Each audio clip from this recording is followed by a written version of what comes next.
Hello, everyone, and welcome to tonight's CFRL Cup Series race.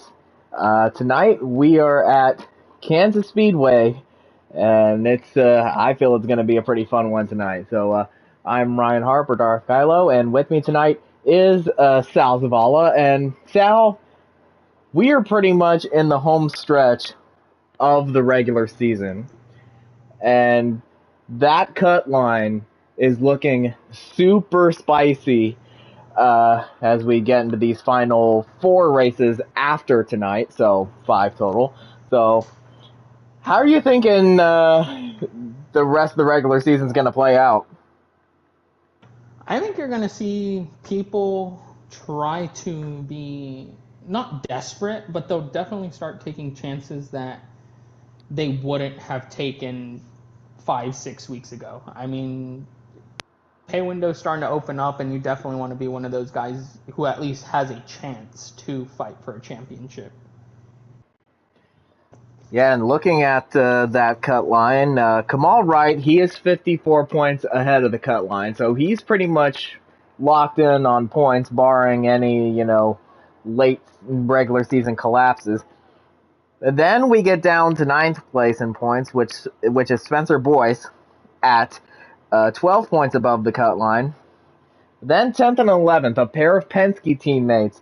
They are tied at the cut line, though Cameron Morris, by virtue of being higher in fact, actually, looking at it, yeah, Cameron Morris and Joshua Harris are tied, so it's going to be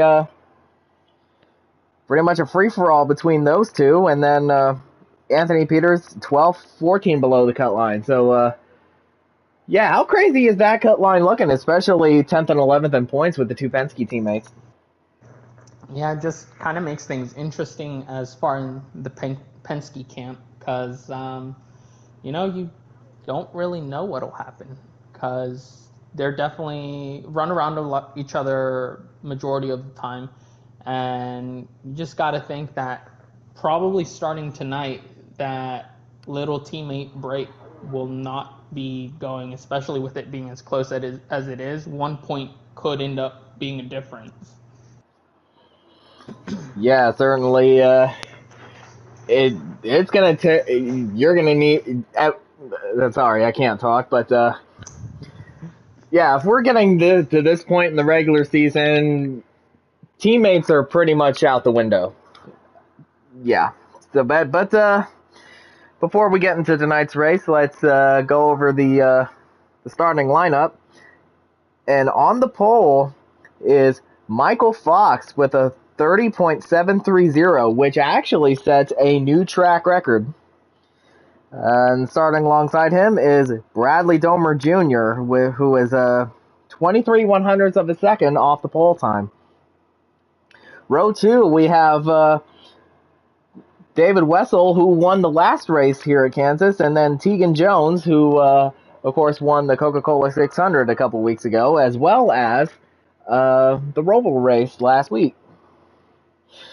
Row 3, we have Kamal Wright, who is currently safe on points as of right now, but anything can happen, and Jared Haw, who is locked himself in with a couple of wins. Row 4, we have Spencer Boyce in the 18. He is hanging on by a thread. And then Cameron Morris, who, of course, is above the cut line, but tied with his Penske teammate. And we're getting into the lobby now, so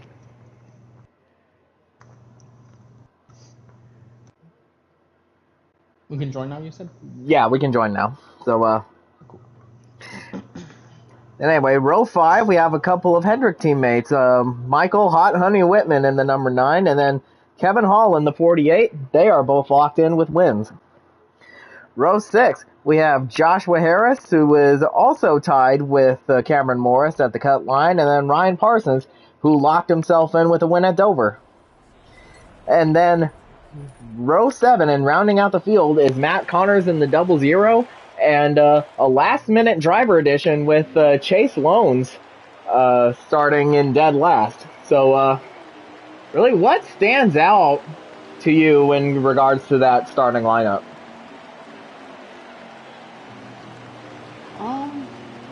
Yeah. have to take a look at this. Oh, Fox finally got Bradley on one. It feels like he's always really big on that.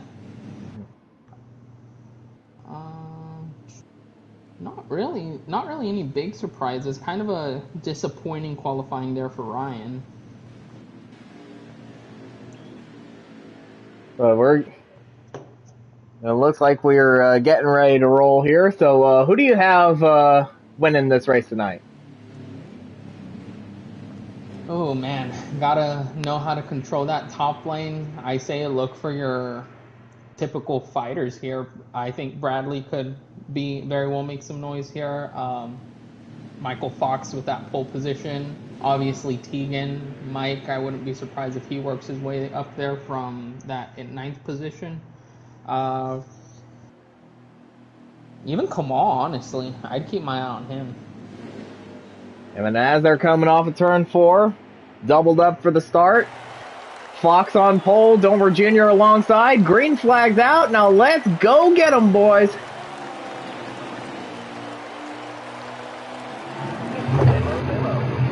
I don't feel like I had a bad restart. I feel like he kind of sort of went maybe a tad early. Skills for you.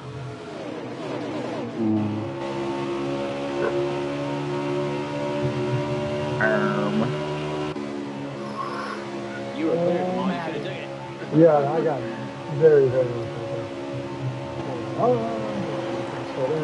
Thank you, JB. I don't know if you did that. That's perfect. Okay. Doesn't matter anyway. Golly, Spencer, where are you going? But I'm asking. I'm flying for points. Obviously. Here we go. Here we go. Yes. I barely turned TV has left Leah and messed my car up. There. Okay, sorry. I was muted that whole time. Thank you, muted on purpose though. Yeah, I really wasn't letting you in on purpose, but you're welcome. I just wanted to thank it's you. not that I wasn't going to let you in. No, it worked out. Yeah. I was on the phone with my brother literally as we were taking the green, so. What's his name, Jim? Jordan. Jim. All right, there we go. James. Big let up. Huge something. I don't know what the fuck that was. Well, I put the wall off too, so you were. I was right behind you. Yeah, and that fucked Yes. me a little bit. I got you there. See it? Spencer, what are these? What's going on? Okay, I know it's stages, but can somebody tell me what pace speed was? I missed it. 65. I knew it'd be 60 or 65, I just wasn't sure which.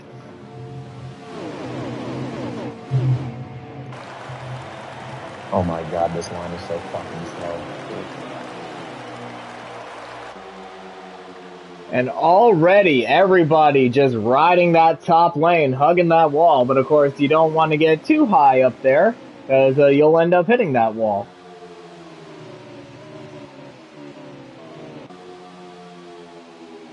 I think Smorth's got into the wall there on the entry a little bit. Oh, and contact between himself and the 18. And that's just going to stack everybody up. And even 4 wide there. Everybody's just trying to get around it.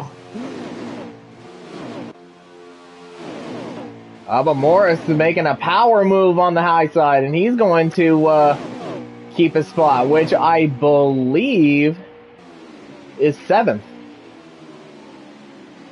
Oh, and the 17 in the wall there.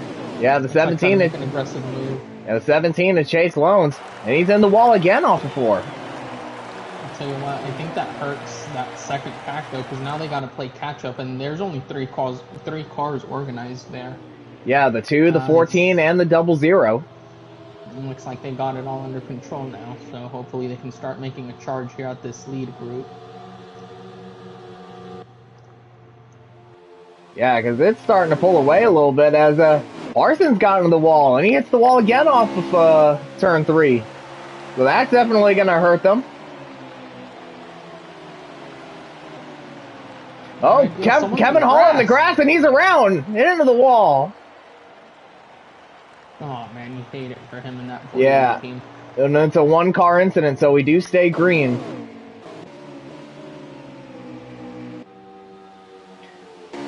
Teagan with an aggressive move down low. Gonna put him up to second. Now, if he can keep the run, he's gonna be interesting. Looks like he won't. Oh, Michael Whitman in the grass almost. Who does this guy think he is? Oh, wait, that actually is a caution. Caution. So I'm guessing it was a two-car wreck. It just looked like it was only one, but yeah, caution is out. Or that or lag maybe, because I see the 10 back there. I know Kamal has had issues with that in the past. And it looks like he's continuing to have issues. So yeah, it probably could be a lag caution.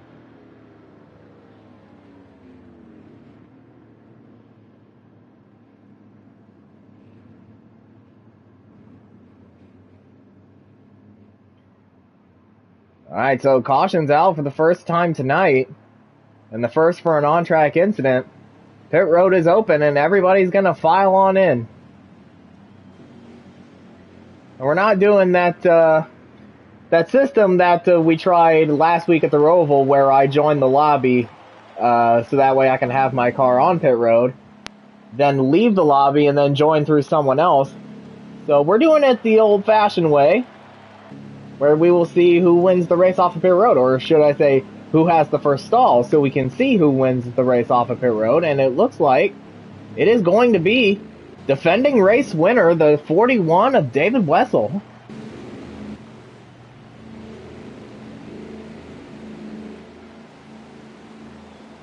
Was everybody taking 4 tires and fuel? Of course, if you're the 48, you got some more damage to repair. And oh, Michael Fox just barely won the race off of pit road. That was a really close 3-car battle.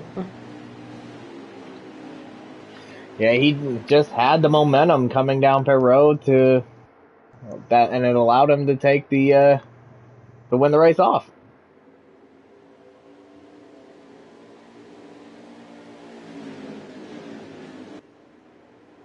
Of course, I would also keep my eye on that 41 of David Wessel. Of course, he won this race last year, and he had a really fast car in it, and so far, he's had a really fast car here tonight.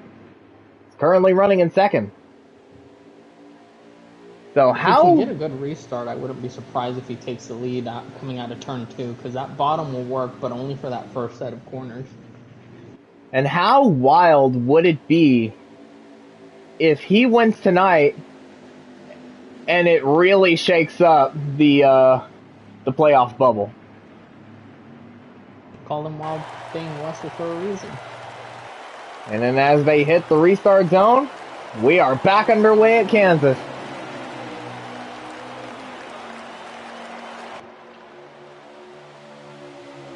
And both Fox and Wessel got a great restart there. They're still side by side off of 2.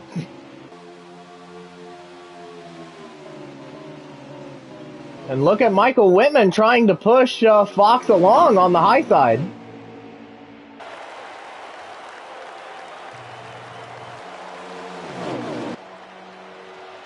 And now put Whitman up to second. Morris up to third. So a pretty good recovery drive for the 2. He's looking to get some valuable points as there's a stack up between the 24 and the rest of the field behind him. Jared Hall around.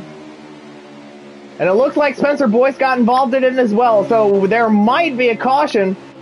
This will be the race back to the line.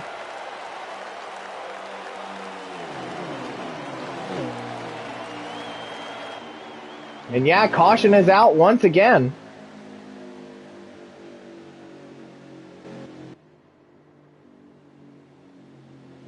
At least we did get a full lap in on that restart.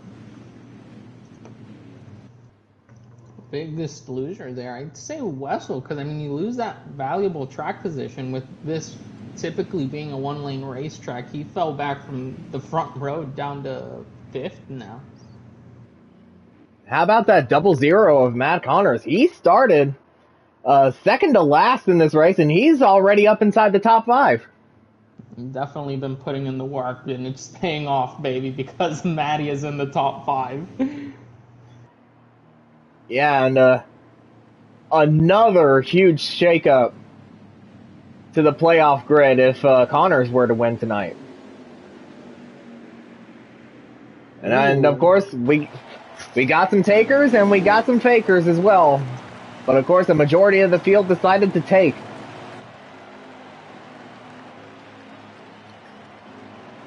And it's the 2 of Cameron Morris that leads them down.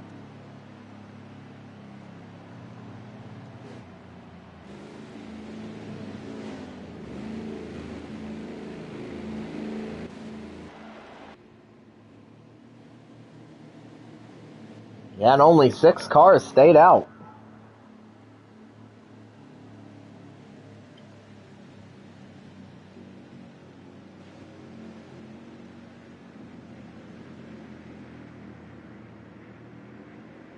They're already starting to double up. And Fox has elected to take the outside for the restart.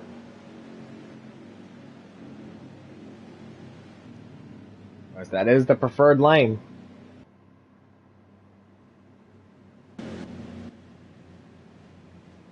And we might take another pace lap here, just to make sure everyone catches up.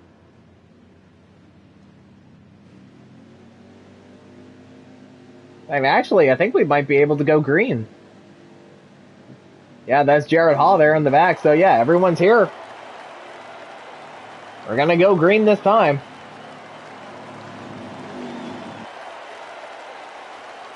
And we've re-racked them. Now let's try it again. We are back underway at Kansas. Oh, look at Wessel trying to make it 3 wide.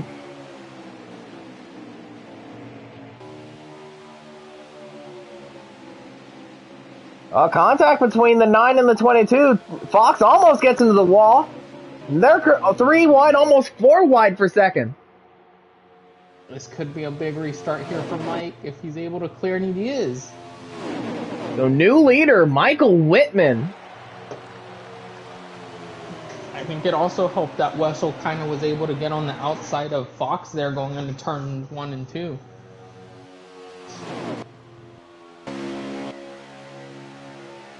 And look at how tight-knit everyone is running.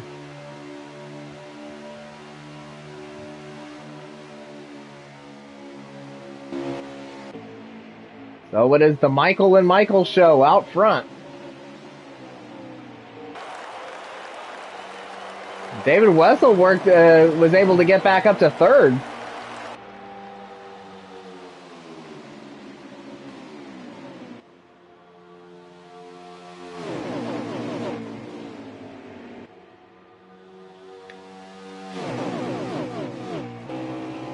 Oh, looks like one car got way sideways down the backstretch, and it's the 17, and the 14's in the wall once again. I need some big time adjustments. It just seems like he can't keep it off the wall there. Yeah, sounds like his car might be on the tight side.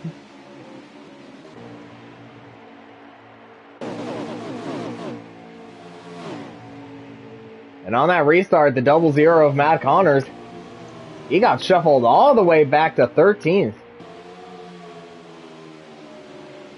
And yeah, I'm definitely seeing some surging from the 10 right now. Oh, Tegan got tight exiting the corner, and now he had to drop all the way down to the apron. That's going to cost him. Yeah, and he's getting hung out to dry down on that bottom lane.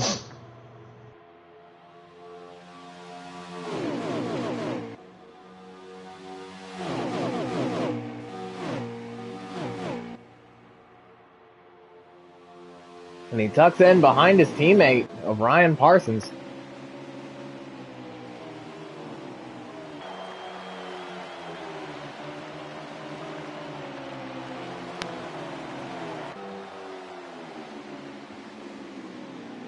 He might try. Oh, he's trying to get a run. He's forcing the 14 way up high. But Parsons still got the run off. Cost Tegan another spot. And as Jared Hall gets by him.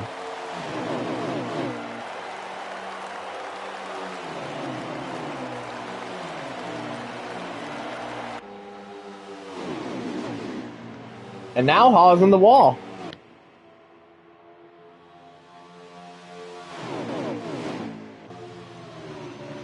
And now Hall's in the wall again, and now Jones trying to take advantage. And it looks like he will. And here comes Hall. But Hall doing the crossover. And I thought he's got go with him. And he's got a teammate right behind him, so that's going to cost Tegan another spot.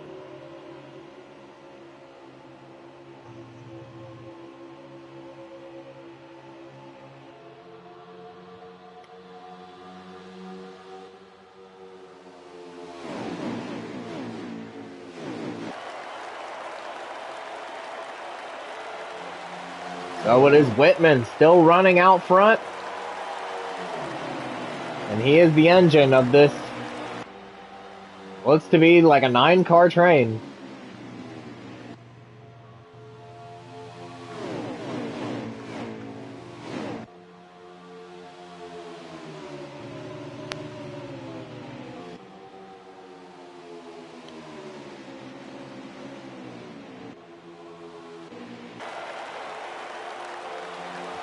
And then from about like 10th or 11th on back, everybody is all spread out.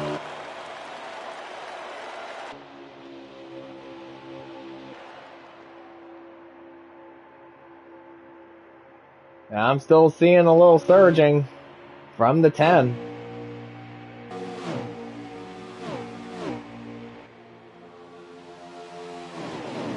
He's still trying. He's still going to try to make that move on the 17.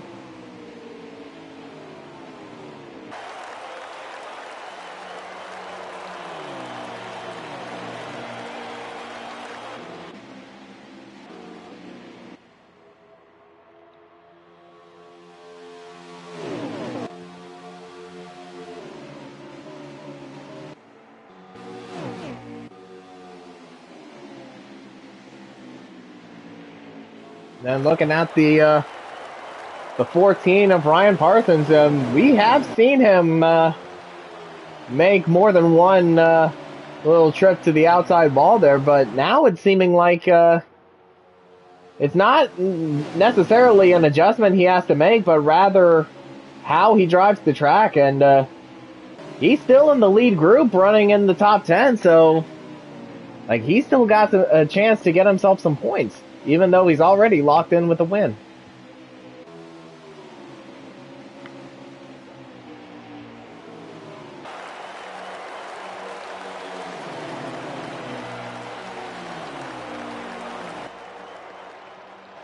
And as I say that, it looked like he got in the wall again, but he didn't lose any momentum.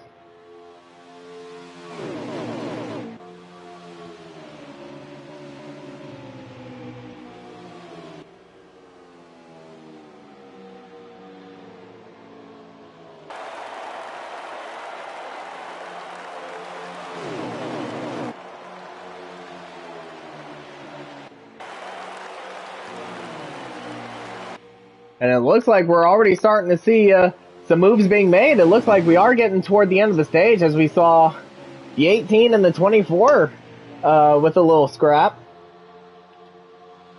And look at Bradley. Yeah, they're still going at it, and Bradley makes his presence felt on the high side. And they're still side by side off of 4, but it looks like Bradley will get the better of it. A little bit of a touch between the 18 and 12. Now Spencer's on that bottom with no help.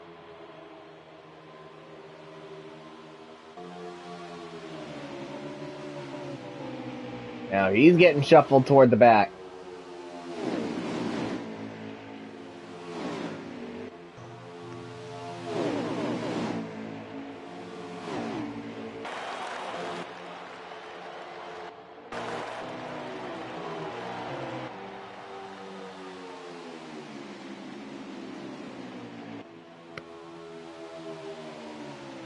So Michael Whitman out front, and oh, we see Fox in the wall. And everybody scrambles. Great job by everyone to just kind of not get involved with it, honestly.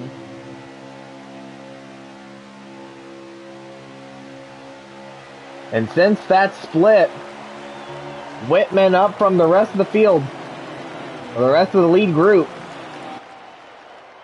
It looks like David Wessel might try and get a run on him.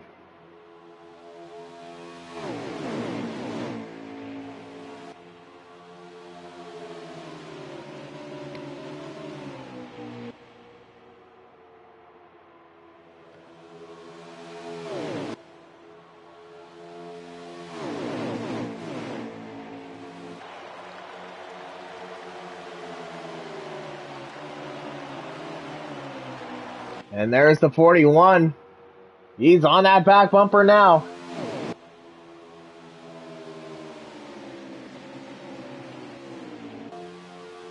He thought about looking down low, but he probably knew that it wasn't going to work.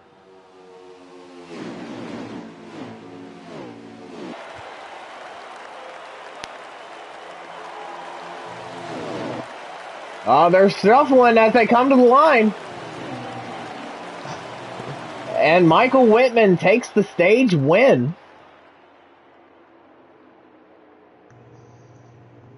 Huge stage points there for Harris. Yeah, and he definitely needs those points. And by virtue of him getting stage points, that effectively breaks the tie between himself and Morris.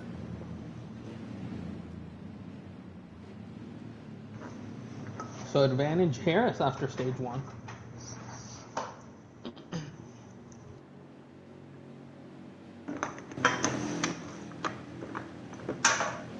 And it's going to be little things like this that I think are going to end up playing a factor there. Yeah, definitely. As everyone's lined up and pit road is open and everybody's more than likely going to come in.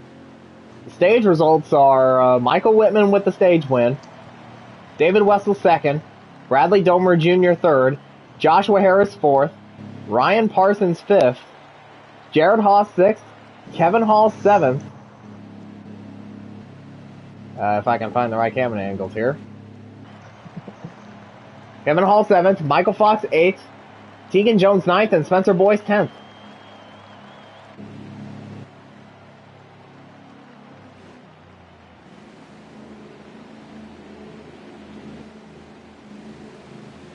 And we will see who wins the race off.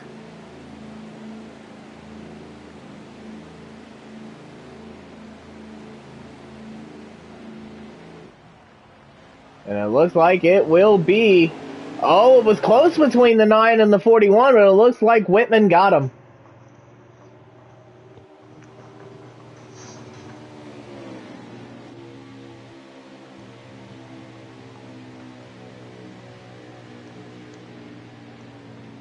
Very close race coming off of pit road.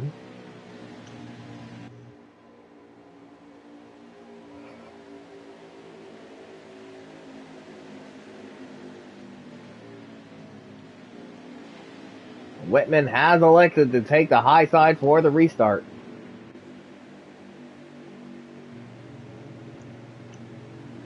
Oh no, he actually goes down low.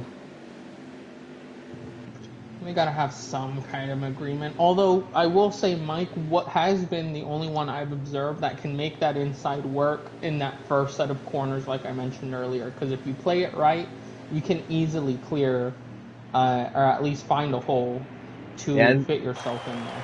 And since he is the leader, he is the control car, so he gets the jump. And so it is time to crank it up. Wow, that was a lot of Yeah, fun. I'm sorry. God damn it. Nowhere there. ass back here. I was wondering why Spencer was a whole row ahead of me. Yeah, I'm sorry. I'm gonna push up. Oh, I'm so glad I was only below you because you rubber banded just a tiny bit. That's it? Yeah, tiny little specky.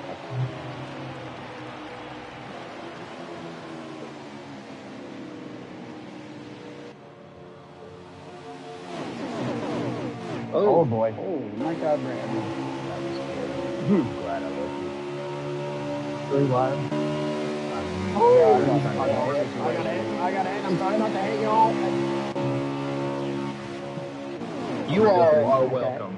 I hit you, and I got hit from behind. Yeah. I got ass damage. Dude, I've done everything to keep from wrecking after being pinballed. Oh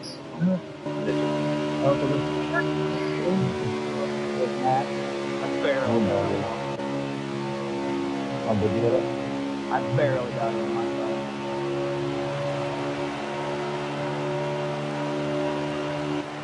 I don't like my adjustment. Sorry, Matt. Dude, What Spencer far I on mean, it? he's an innocent bystander, but Yeah. I got fucked last week. I still got the gas. What? Oh my god. Boy, Oh you my got god, dirty a air. Holy stick, shit. did you? Damn, that really fucked you. Yeah, it did. Holy fuck.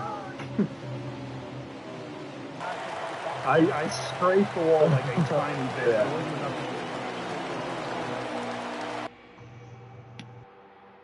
So another restart where everybody was scrambling to get that track position, and obviously it benefited some, but it hurt some others. And Joshua Harris, who was third, I believe in the opening lap of that restart, he was up to third, but now he's got shuffled back to ninth. We also saw Spencer Boyce hit the wall off of 1 and 2 like a lap or two ago. So he's currently running in 12th. Oh, we see the 4 get a little sideways off of 2 there, and he's side by side with the 22 of Fox.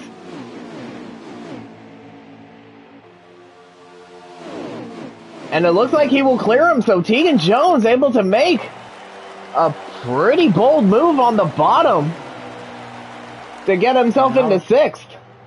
And now that group from 6th on back needs to try and make up ground here on the top 5, as they've been able to pull away.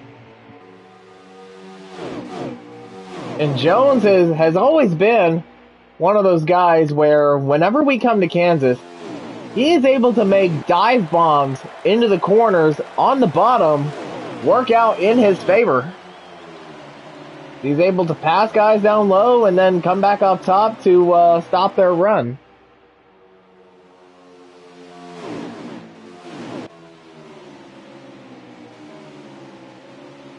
But of course, there is more in that second pack than there are in the lead group.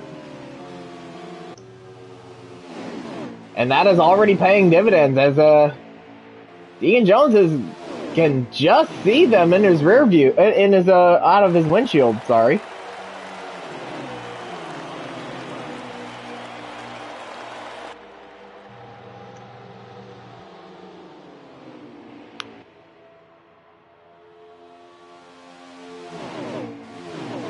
Meanwhile, Whitman still out front.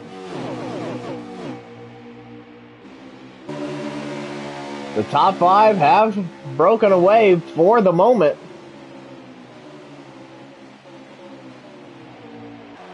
As the 4 and the 22, yeah, they're making their way up there.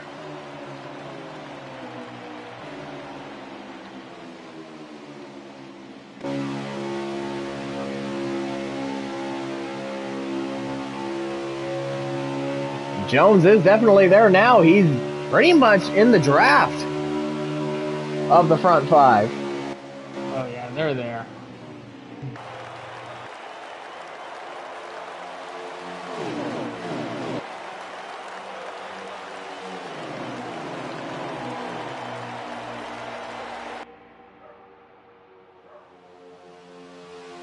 So the pack of 5 is now a pack of 13.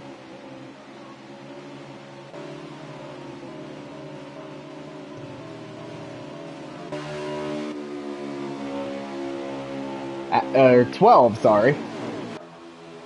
As there's 2 cars running off the pace back there.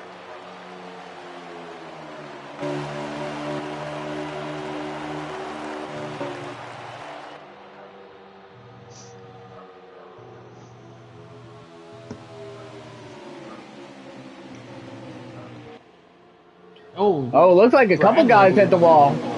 And it looked like the 41 of Wessel also hit the wall. Here comes the 17 trying to make the inside work and capitalize on those mistakes by the two in front of him. But he doesn't have enough momentum.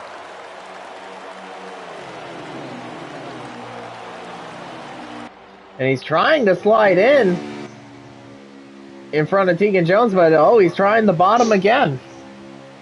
He's going to have to slide in between, I think that's Fox and Ryan. And he will.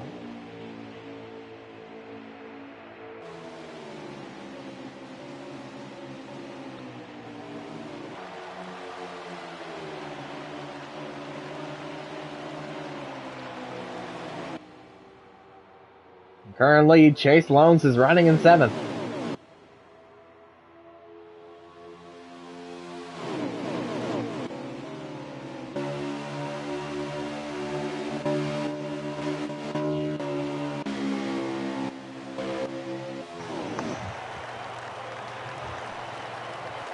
So everybody pretty much all running in that one single file line as Morris in the wall. Morris lost it. Yeah, Cameron Morris, he just lost it. Spun around and hit the outside wall. That may have been a 2-car, but we'll see what happens to the front group when they come back around.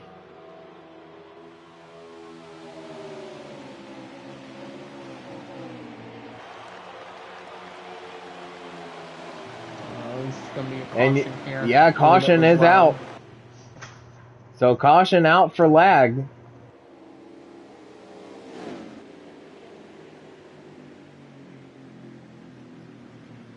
Well, that was so strange. I guess it makes sense. According to Morris, he said that everyone just kind of stopped on his end.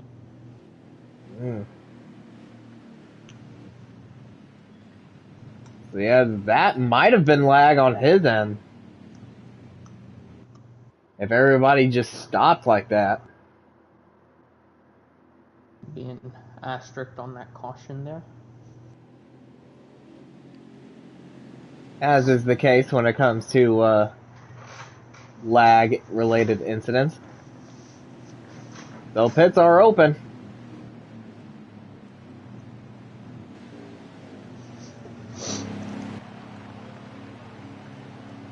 And everyone is in.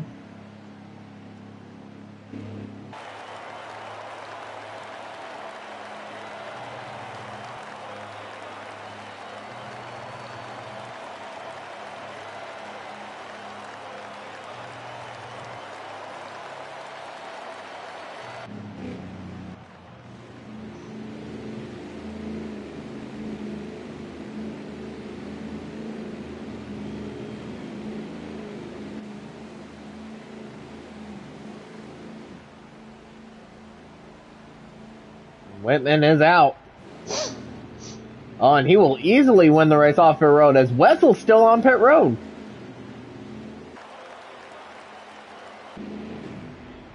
So it looks like, obviously, he didn't really have any damage to his car, so I think he was too fast entering. That stinks. But it should be entertaining watching him slice and dice up the field because he's very good here. Yeah, he has a very fast car tonight, and he had one last year when he won it. But as we get ready for the restart, it is a Hendrick 1-2-3 with Whitman leading, Domer Jr. in second, and Hahn third. And how about Chase Loans in fourth?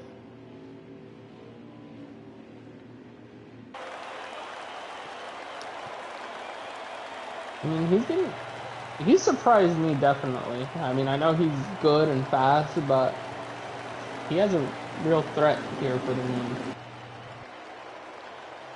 As they hit the restart zone, the green flag is out once again. And Whitman got a great jump.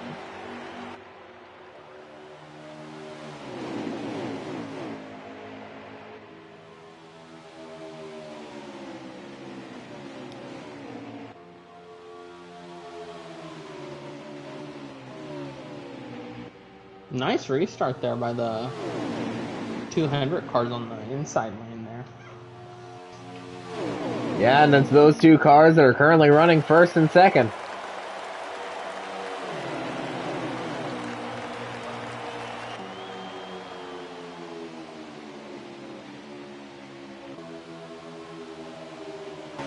And again, everybody immediately just migrates onto the top lane.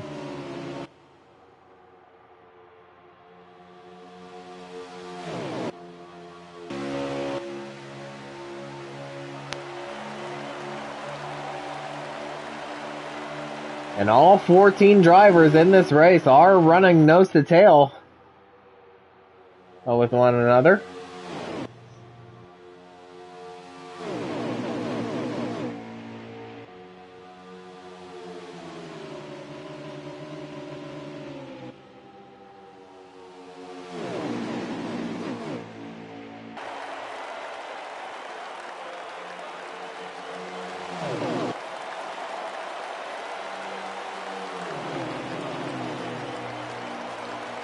And oh, Chase Loans, he tried going up high, but now he gets put in the wall.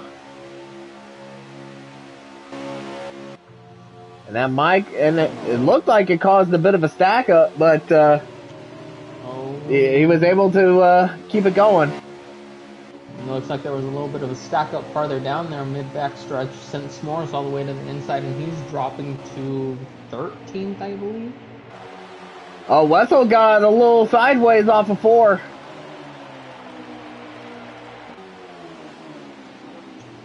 Where's Wessel trying to work? Yeah, of course, Wessel trying to work his way back up to the front. Lone's trying to make the bottom work, but he just does not have enough speed.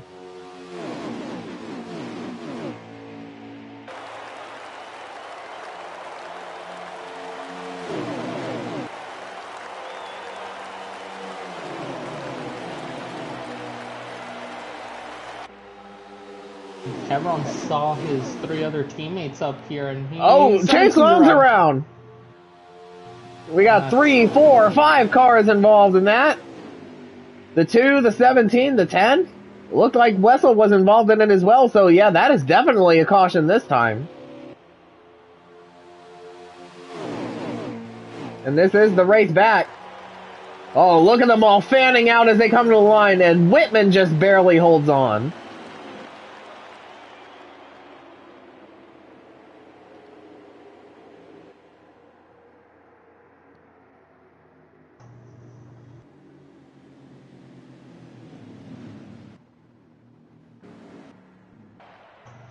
And again, Chase Loans, it was essentially caused by him, like, trying too hard on the bottom and then just, losing it when he came back up to the top lane.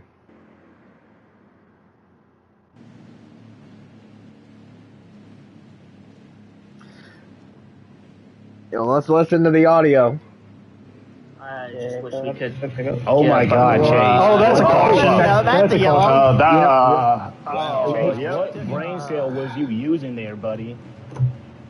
On my screen, on my screen, he lagged right in front of me. Oh, and then just my screen. There He tried to have get in been line. an isolated lag issue from the 17th. Yeah. I thought I seen something. I went into the corner and it just spun around. JB almost got it. So yeah, by the sound of it, it was another lag wreck. But this time from the 17, so yeah, a lot of these guys are having a lot of internet connectivity issues tonight. Yeah. But of course, it could be this game's aging servers, as Whitman easily wins the race off of her road once again.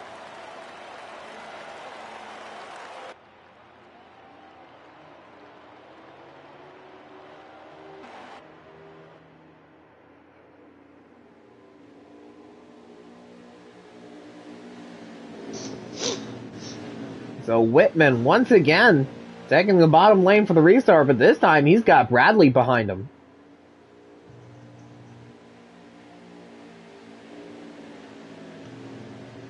I wouldn't be surprised here if you see the same result as last restart with those bottom two being able to work their way past the outside lane and just shifting up there, exiting two.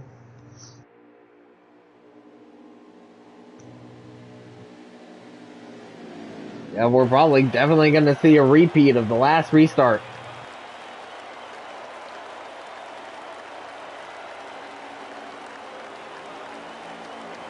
And off of 4. They are doubled up once again. The green flag is out. Oh, Whitman got an awesome jump there.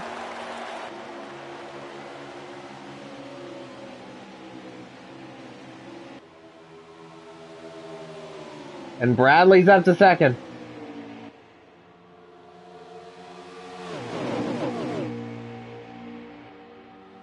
And they are 3-4 wide. Looked like for 4th place there.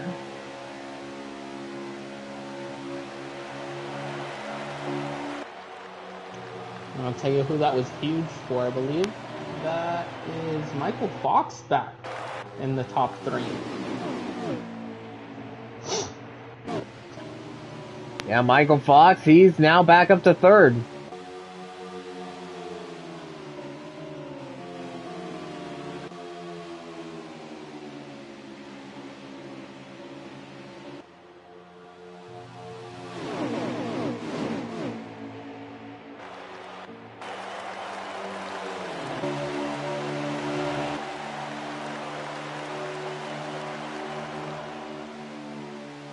And everybody from 9th on back. Well, they were all, running side by side and running different grooves, but it looks like they've got it sorted out, and now they're trying to make a charge back to the front.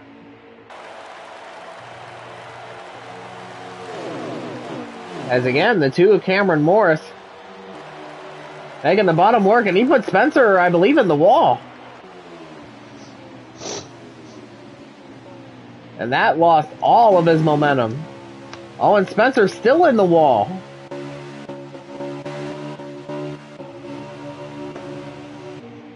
And that dropped Boyce down to 13th.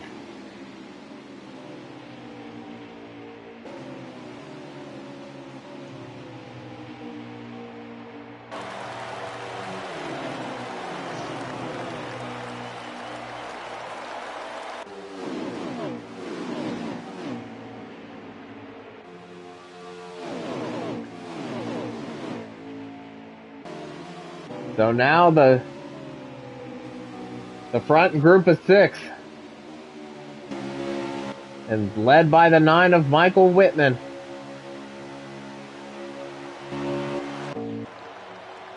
Of course, Whitman, I believe he has 3 wins so far this season, so he doesn't need to really worry about points. He's just trying to improve his playoff seeding position. Because currently he is the 2nd seed by virtue of having the 2nd most wins out of everyone in the Cup Series, but of course Tegan Jones easily is leading the way with 10 wins this season, and thus the number 1 seed. And I highly doubt that Whitman will be able to catch Tegan for the number 1 seed, but he's definitely going to fight for it. Yeah, Tegan's just been on a different level this season, as is most of the time, so. Yep, Michael Whitman with 3 wins. We got 3 drivers with 2 wins apiece. They are the 24, the 88, and the 22.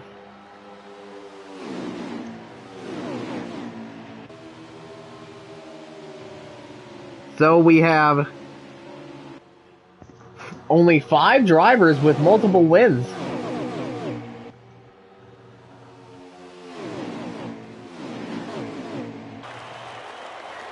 But granted, that's a majority of the drivers who have won a race in the Cup Series this season.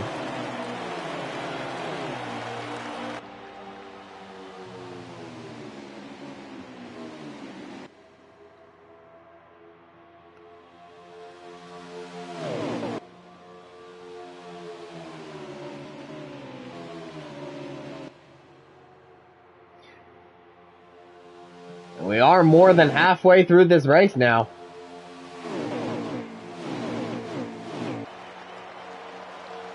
They are coming up on lap 70, so we have 65 laps to go.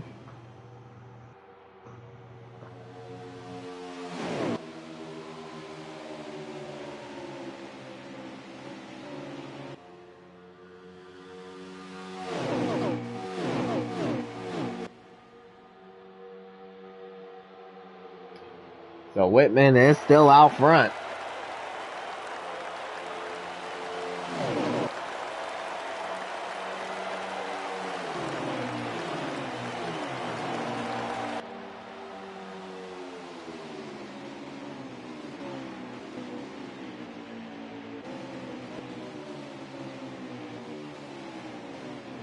And everyone from 7th on back is basically running in multiple little packs trying to catch the lead one. And the 88 of Jared Haw is leading the second one, but it looks like they're definitely going to catch up with the lead group here.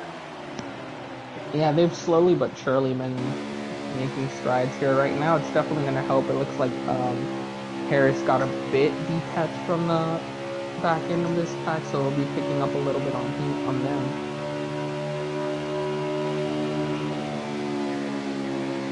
But yeah, Haw is pretty much there. Haw is pretty much there.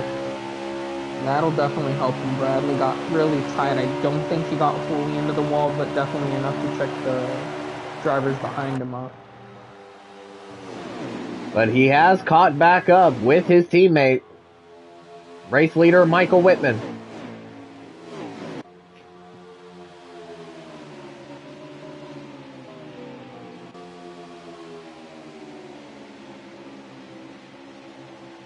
So really the only thing it did was just bring that second group closer together.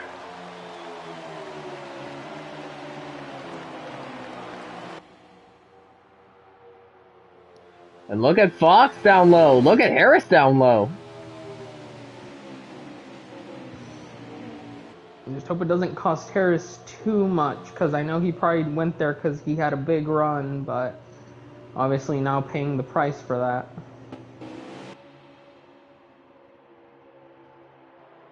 Yeah, he is dropping. And back behind Parsons.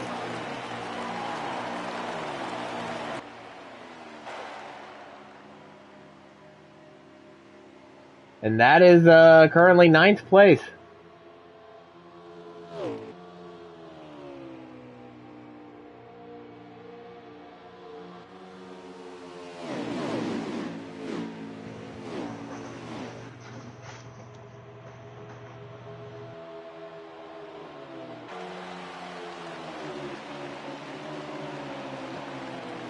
And we now have 59 laps to go at the line.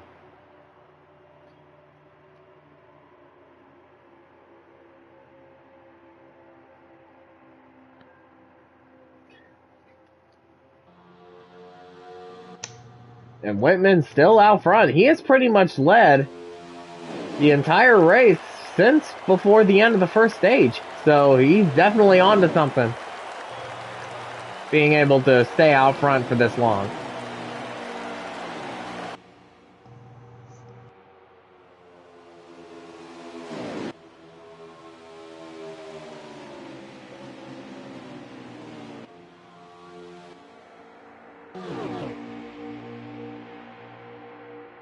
Everyone from 10th on back, all spread out.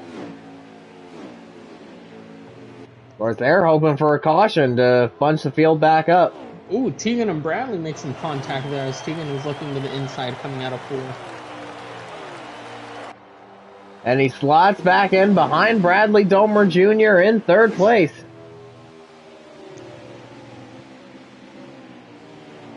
I think you put any other 2 drivers in that spot, that probably would have been a caution, but when you have 2 of the best up there, no car control.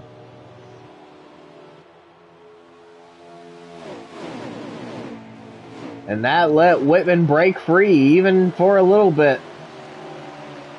This could be a good thing or a bad thing because those guys are going to come with the run, and if they get into the right spot, they could make a run work.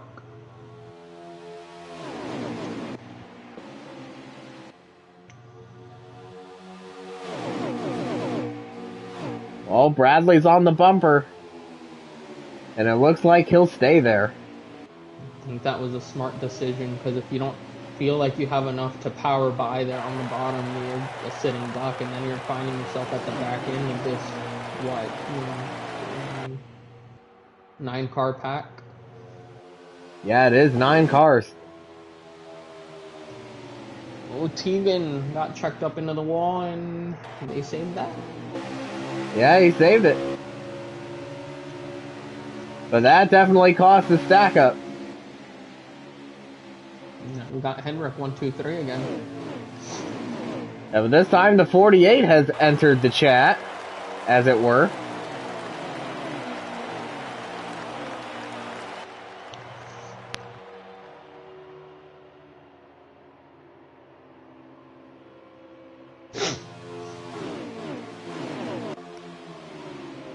So how about the 41 of David Wessel recovering very nicely from that pit road speeding penalty? He's currently in 6th.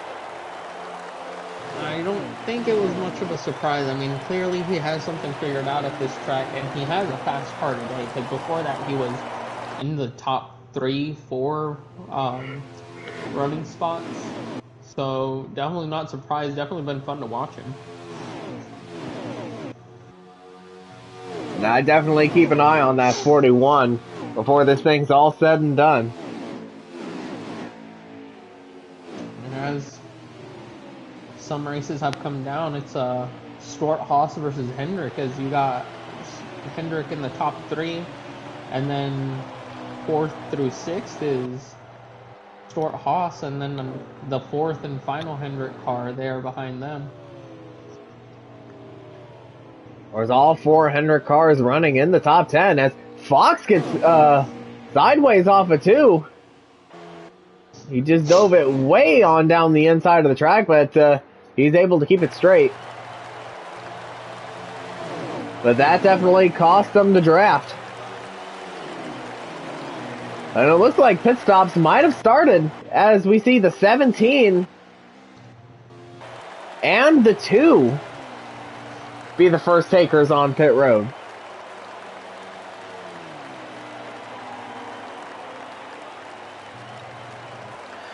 I think they might have come in too early as, according to, like Michael Whitman's fuel and tire indicator menu on the game, he still has about 3 or 4 laps worth of fuel.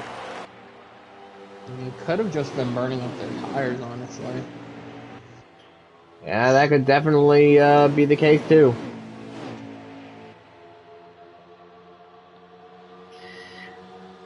Yeah, and Whitman's right sides are currently 16-21 for the front and rear, respectively. So yeah, and Whitman is coming in. And that he kind of left a mess here, because that bunched everyone up. The 18 of Spencer Boyce is also in, and now Bradley Domer Jr. has assumed the race lead.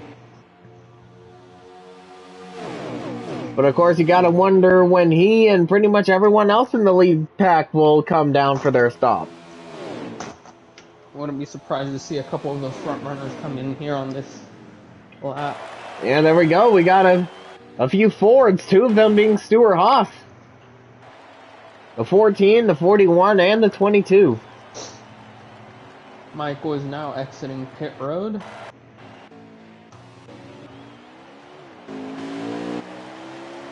Of course, he does have to stay on the apron until the exit of turn 2.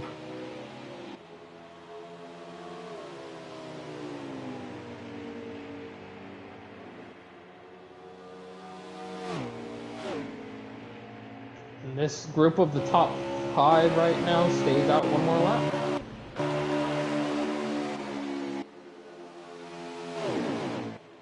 And that group being led by Bradley Domer Jr.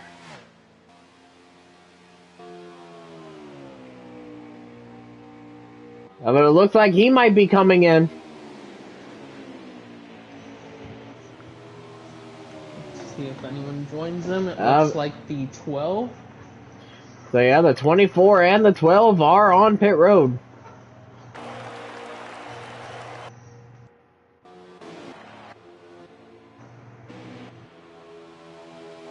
So put Tegan Jones out front.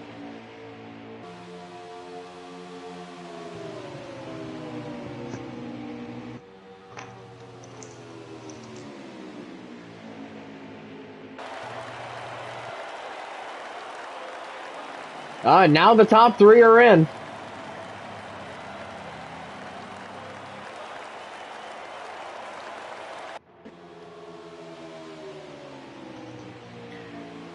Now we will see where the pits cycle out.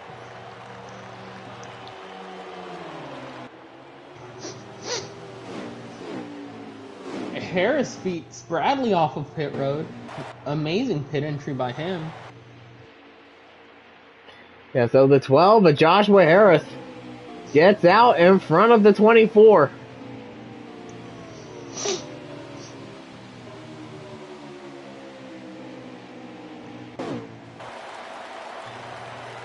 It looks like 4, 48, and 88 are off pit road.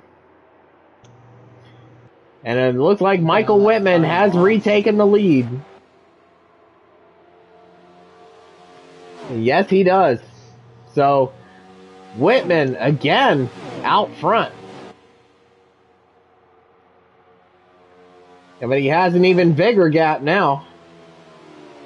That's certainly going to disappear, though, as second, third, and fourth, all Stewart Haas cars, by the way, are going to try to chase him down. And don't look now, but who's leading that pack? That 41 of David Wessel. Yeah, David Wessel.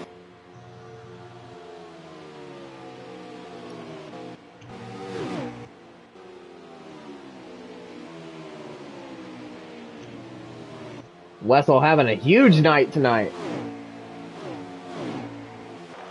And Ryan also, I mean, he looked like he was going through it there in the beginning with getting tied out of, specifically in 3 and 4. And whatever he's done, it looks like he's figured it out, because here he is pushing his teammate to try and catch this 9 car.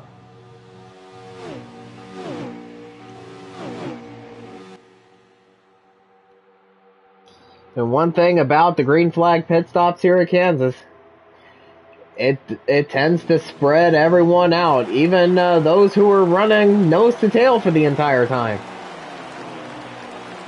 And yeah, we're definitely seeing that. But of course, it's only a matter of time before everybody does bunch back up.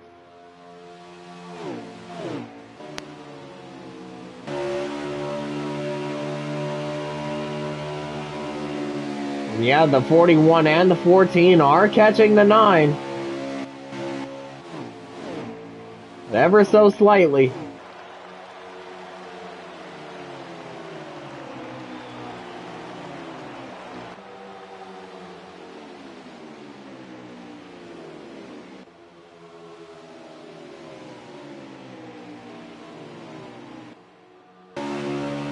Oh, he's there now.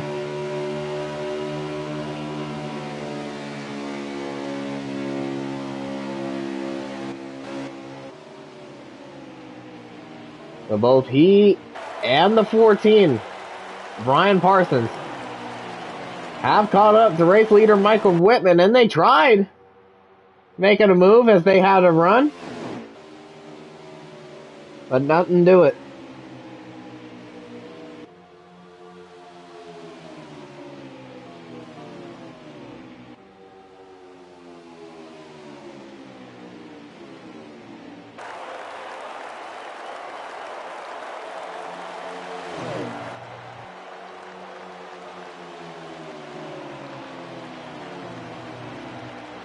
But here comes Wessel. Whitman opened the door. Oh, and Michael Whitman in the wall. Side by side for the lead down the backstretch. First mistake tonight of the driver of the number 9, and it could cost him the lead here. But Whitman does have the preferred lane still. They are still side by side, and it was Whitman that led that lap, so he was able to keep the lead. But that has brought the 4 of Tegan Jones into this 4-way fight for the lead.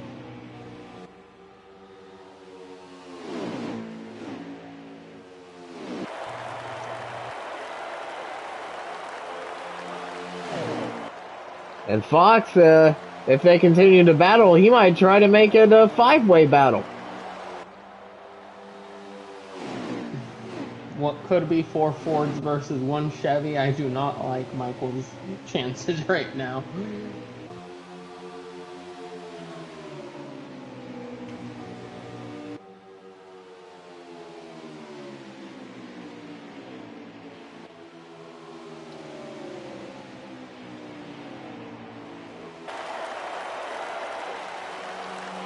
But Wessel making the move down low.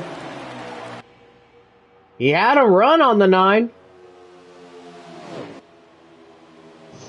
And he clears him. Clears him. So new leader, David Wessel.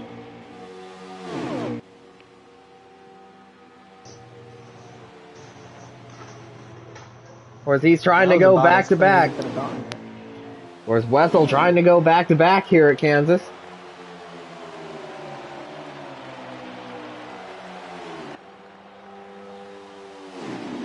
And that will certainly shake up the playoff grid. And currently, if we look at the playoff standings, he is 14th, 175 points below the cut line. So if he were to win tonight,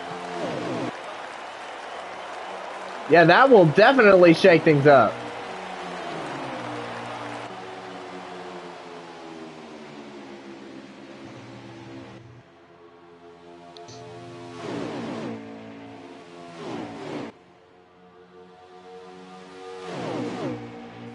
And so now it is a 5-way battle for the race lead.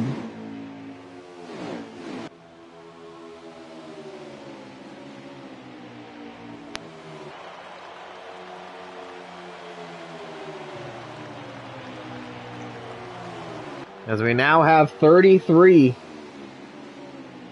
laps to go. I believe these guys do have to make, I think, 1 or 2 more stops.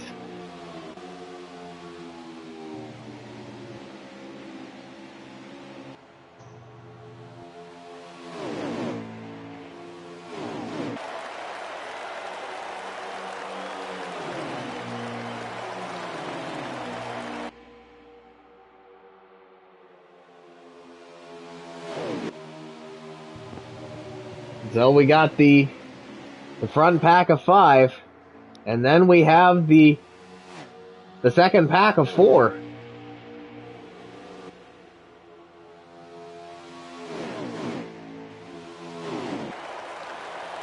As that second group is led by the 48 of Kevin Hall.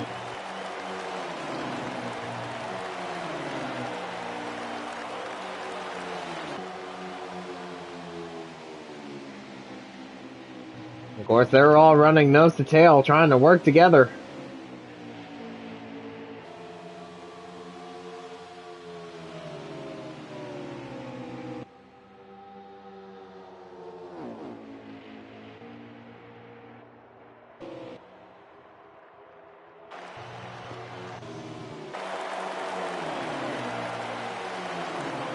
And Whitman trying everything he can to get himself a run back up to the race lead.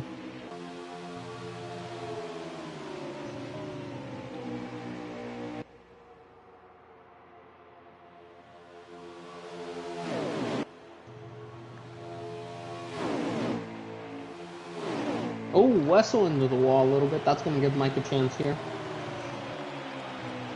And Whitman retakes the lead. Yeah, but He'll he's got. move up to second. Yeah, but he's got that 4 Tegan Jones behind him.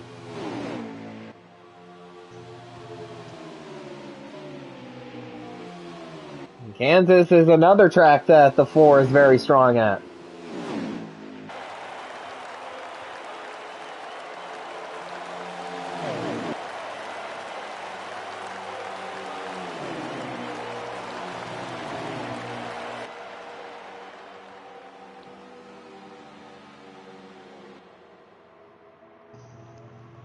So it is now back to the 1 Chevy leading the 4 Fords.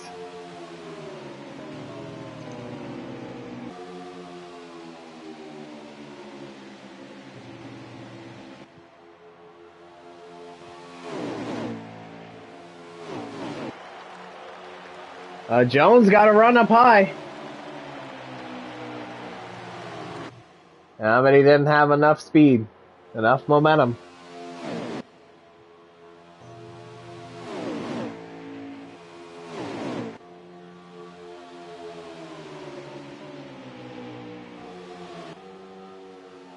But of course, when push comes to shove, when the 4 dives it in on the bottom, entering turn 1 and 3, he's able to make it stick.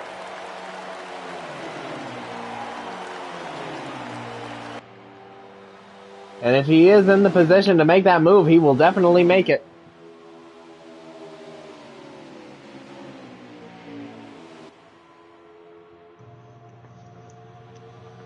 I do believe this next stop should be the last one. So yeah, it looks like these guys will make one more pit stop. With 25 laps to go.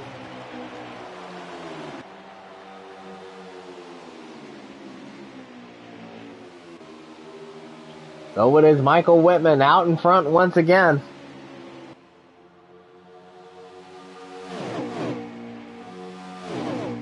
And that pack led by Kevin Hall, they've been catching a bit. They are definitely trying everything they can to get up to this pack, and I think it's working. Yeah, but the big question is, do they have enough time to get there? With green flag stops happening, I think they do.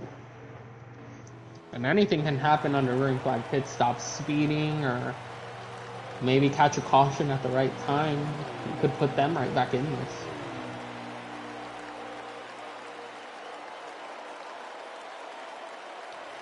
Oh, there it is.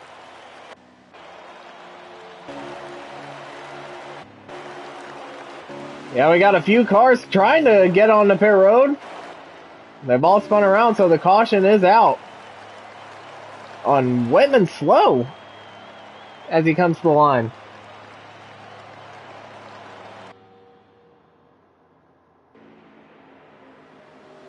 Oh, and one thing I I will say, the big reason as to why we haven't really touched on Spencer Boyce in a while, that is because he rage quit.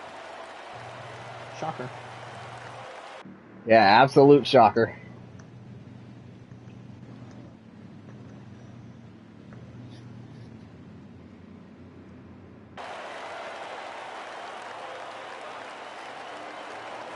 So pit road is open.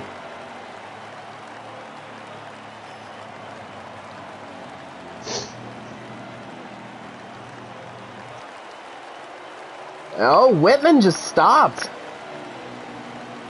It looked like he was hold on, let me get the audio out.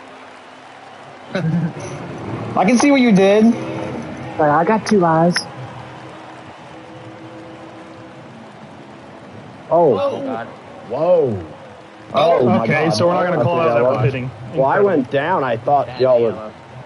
Oh, Wow. You I were like the middle of the racetrack on mine. I was expecting to keep going there. I Sorry, think I'm the first car laps down. Fucking crazy. I'm in pit road right now. That's not what Chase and I needed, man. Well, I'm sorry, Yeah, guys. I thought I did the same thing I did last time. So So yeah, you heard it. The Whitman tried coming on the pit road, but he didn't call out like when he was pitting, and he just stopped in the middle of the track, and that basically caused the big one. It didn't hurt him too bad. It looks like it was enough to where he didn't get damaged. He came out in 5th, so he's still very much in this. Looks like the biggest affected from that were Tegan and David Wessel. Of course, they got a lot more damage than Whitman did. But of course, the Jones running in 8th, Wessel running in 9th. We're coming to 21 laps to go. Like, they still have a chance. Oh, definitely. They got rocket ships there, so. So green flag is out once again. And Michael Fox with a great jump on that restart. And look at that, all 4 Hendrick cars running together. And Whitman is now back up to 3rd place. And he slides in between his teammates.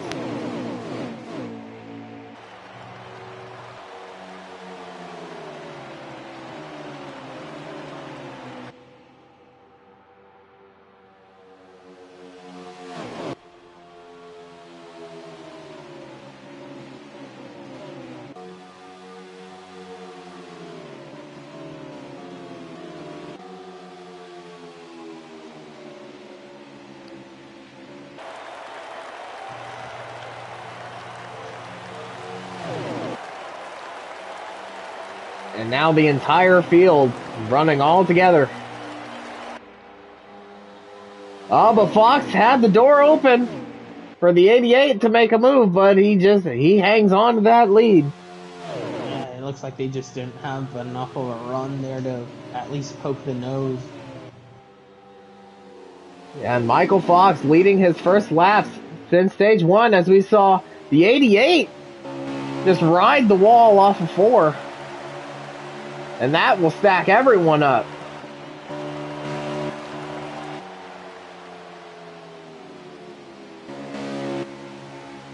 But he's still in 2nd, though.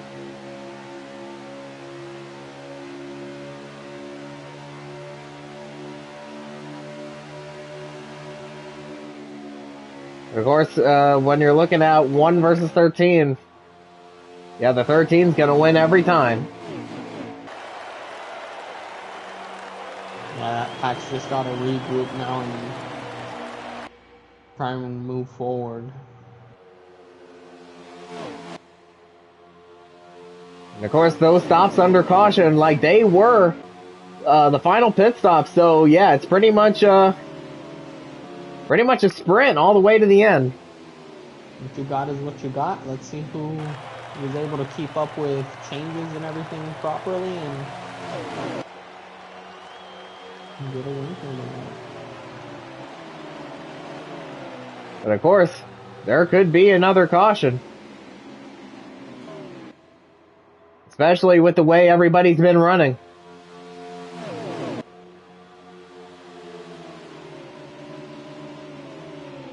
Come those Hendrick cars, I think they're going to have a nice little run here. Mind Killer blocks it off pretty nice.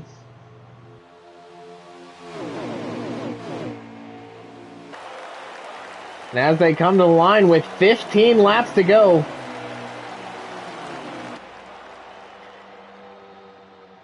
yeah, this is definitely where we're going to see everybody get aggressive.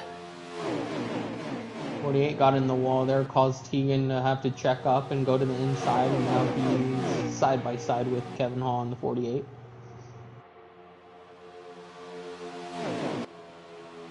And it caused everyone to stack up there. And it looks like the 88 has a run. Is it enough to stay? Yeah, but Fox had the... Oh, man. Fox holds on once again. He's able to send it into the corner enough to make it stick to slide safely back on the outside and block that run by Jarrett Hall in the 88. But how long will that last?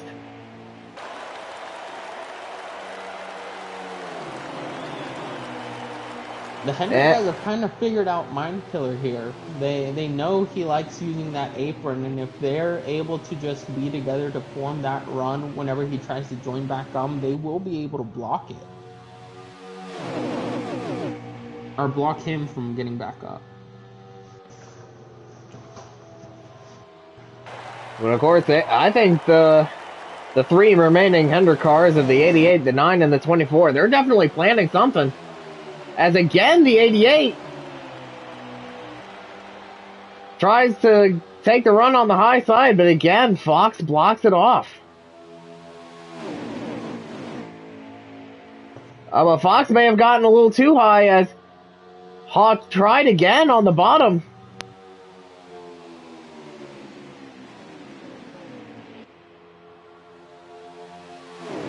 But now look at Bradley. He's going to get shuffled back. So I think this time they're there.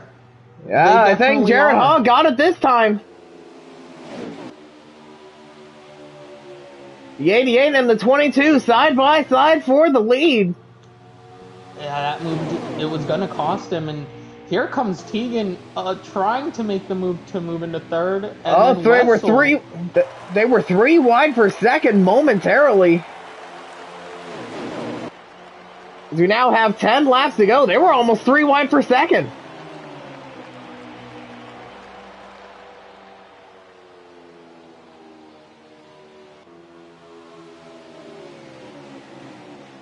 Yeah, everybody's definitely throwing their elbows out now.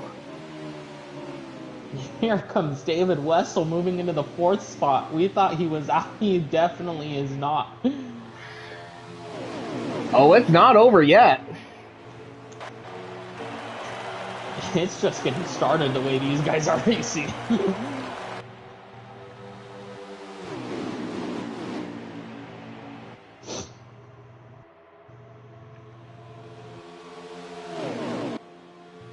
And 11 cars in one group. And 11 cars still have a chance to win it. They're just hoping for a caution here within the next 4 laps.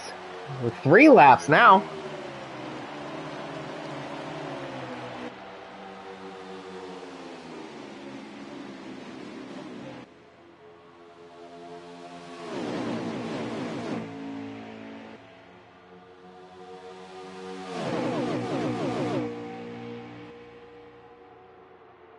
And of course, even though they're teammates, Whitman is definitely going to try to challenge the 88 for the race win. Of course, Whitman is one of those guys who is not going to resort to using the bump and run.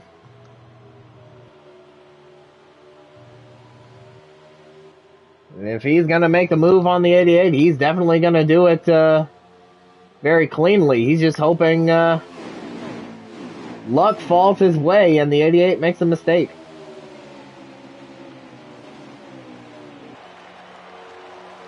We have 6 laps to go. I'm telling you what, those Stuart Haas cars are trying to do the same strategy the Hendrick cars used on Michael Fox in order to get the lead. And I think they might be able to make it work one of these times that they get a big enough run.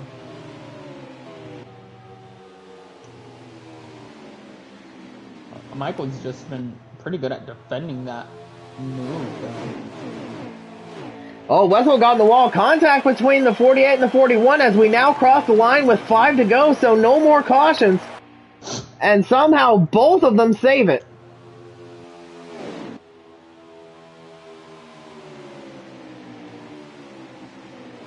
So now it is down to 3.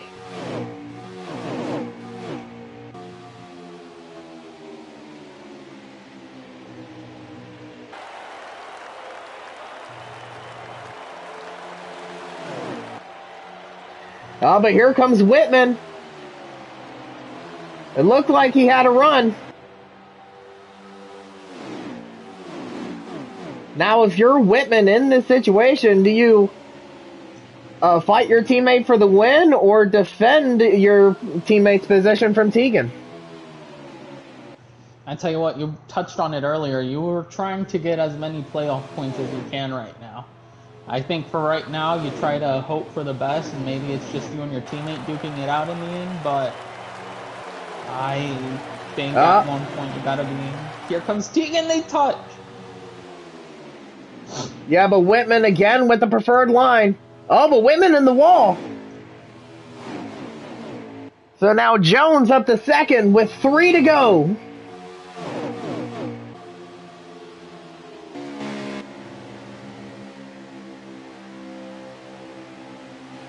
Yeah, so now, Whitman did the crossover on him.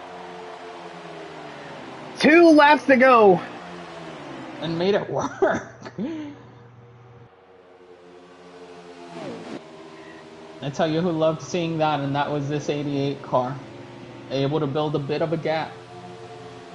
I don't think it's going to be enough for them to make it up, though. But they are still in the draft, so they have a chance.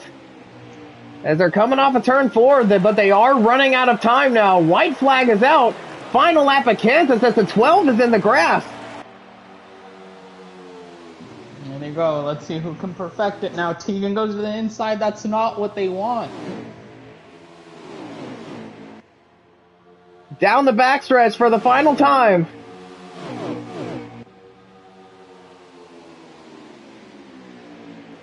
Jared Haw finally broke through and got himself a couple wins so far this season. Tonight, he makes it 3. Jared Haw wins at Kansas.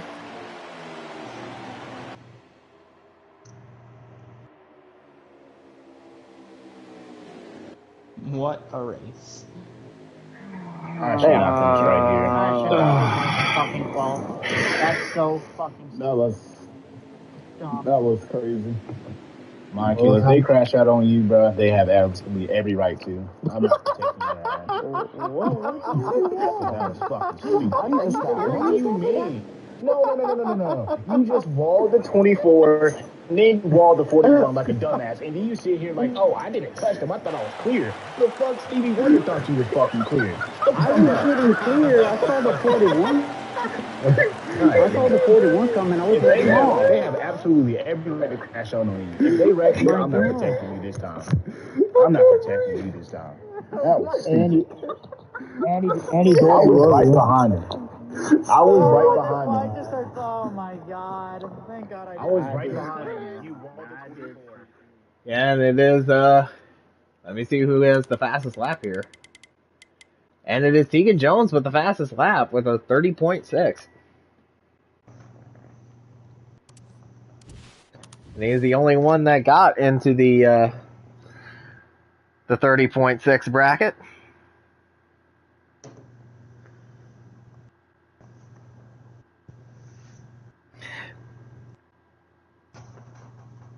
And now let's go ahead and get race winner Jared Haw.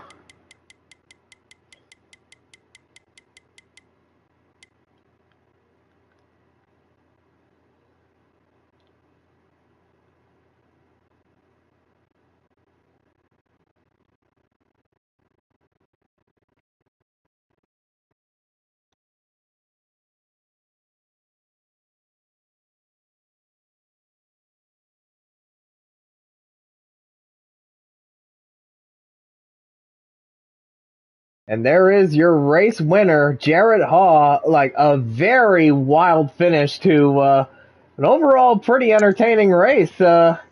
What's your take on that, especially at the end there?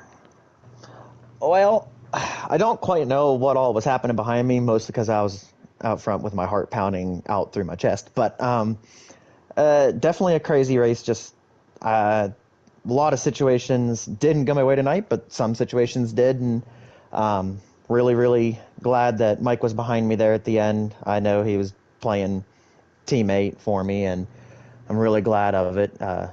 We always work well together, and really thankful that he was the one behind me. But yeah, pit stops tonight were my kryptonite. I had, I think, maybe one stop under a 15.8, and every single other one was pretty much in the 16s, and it just kept putting me farther and farther behind tonight. But just finally happy to be back in victory lane, honestly. Yeah, and it was definitely very good to see you get your third win of the 2025 season. Now, speaking of your teammate, Michael Whitman, you did say that, he was playing teammate for you and keeping that 4 behind him, but did you also have a feeling that he was going to try to make a move for the win? I mean, in this league, it's so hard to get wins. I mean, it's so unpredictable whether someone will make a move or not. I know there at the very, very end, Mike was just trying to keep his second place finish. I think I had just enough of a gap that they probably wouldn't have got back to me there in the last lap or two. But I know that he was probably just lifting it off a little bit more in the middle of the corner, just letting me just do my own thing, just because honestly I made an adjustment there on that last stop and it did not help my car at all. I was burning up the right front, but I was loose as all get out. And I mean, I'm really thankful that he was just really patient with me and didn't trying to do any rash moves. But yeah, I think the battle between the 9 and the 4, it's always a big battle between those two, and I just think it being those two just helped the situation of Mike wanting to help me more, just because he wanted to stay in front of Tegan. So, because maximizing points is the main goal for all of us. So as many points as we can gain on Tegan is what we really need, and getting another win really helps me out in the points category here coming up to the end of the regular season here. So it was really good to get back into victory lane. Now, of course, we are in the final stretch of the regular season, as we now have 4 races left with the completion of tonight's race. And next week we are at Pocono, the Tricky Triangle, and of course that's a track that Jones has always been very strong at. So what do you and your teammates have up their sleeves in order to, take the fight to Tegan on what is essentially his home turf? Honestly, probably just a lot of practice throughout the week is probably all the best that we can do. I have been comparable on speed to Tegan at Pocono before in other leagues that I've ran with him, but I've never really had a full fair shot to really fight him at Pocono in this league. I think I've only ever ran one full race at Pocono here, and the one full race I got wrecked really, really early on in the final stage and never really was able to recover. But we'll see how it all shakes out. Hopefully we can figure some setup stuff out and actually be able to compete with them. And yeah, we'll go from there. All right, Sal.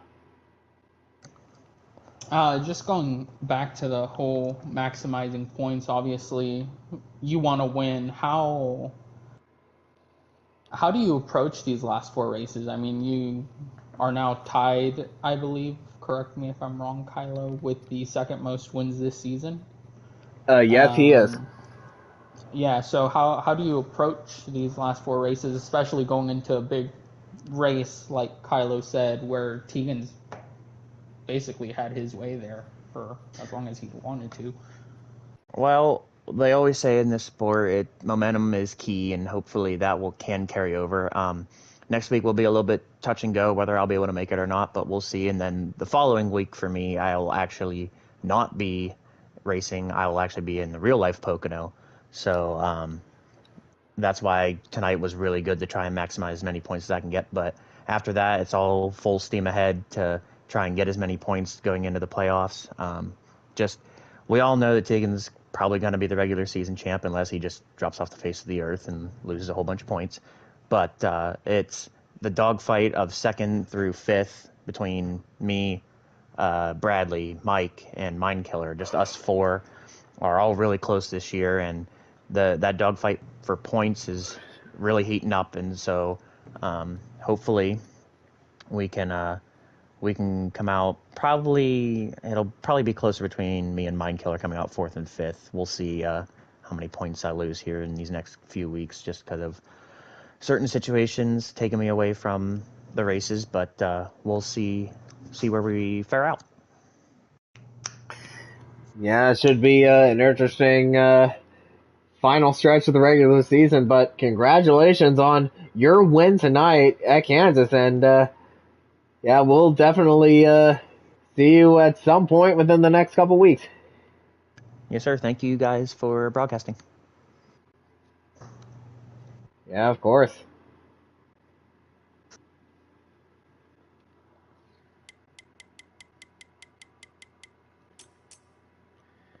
So now we will bring in second place Michael Whitman. Of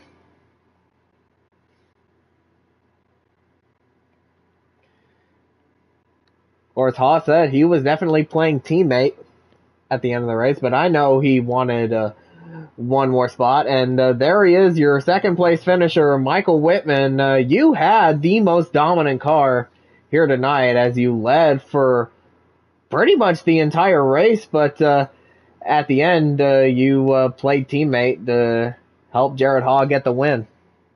Yeah, I don't know if I'd say most dominant car. This race was, I mean, it's really hard once you have track position. I just did a good job maintaining it. I had people behind me that were patient, and so that's appreciated. But yeah, like I wanted to make sure that either me or the 88 was going to win the race, and the 4 started getting a little aggressive behind me. So just wanted to make sure that I stayed in second at least, because to me every point matters, especially in my battle right now with Bradley for that second spot in the regular season standings. Um, so obviously a win would have been great.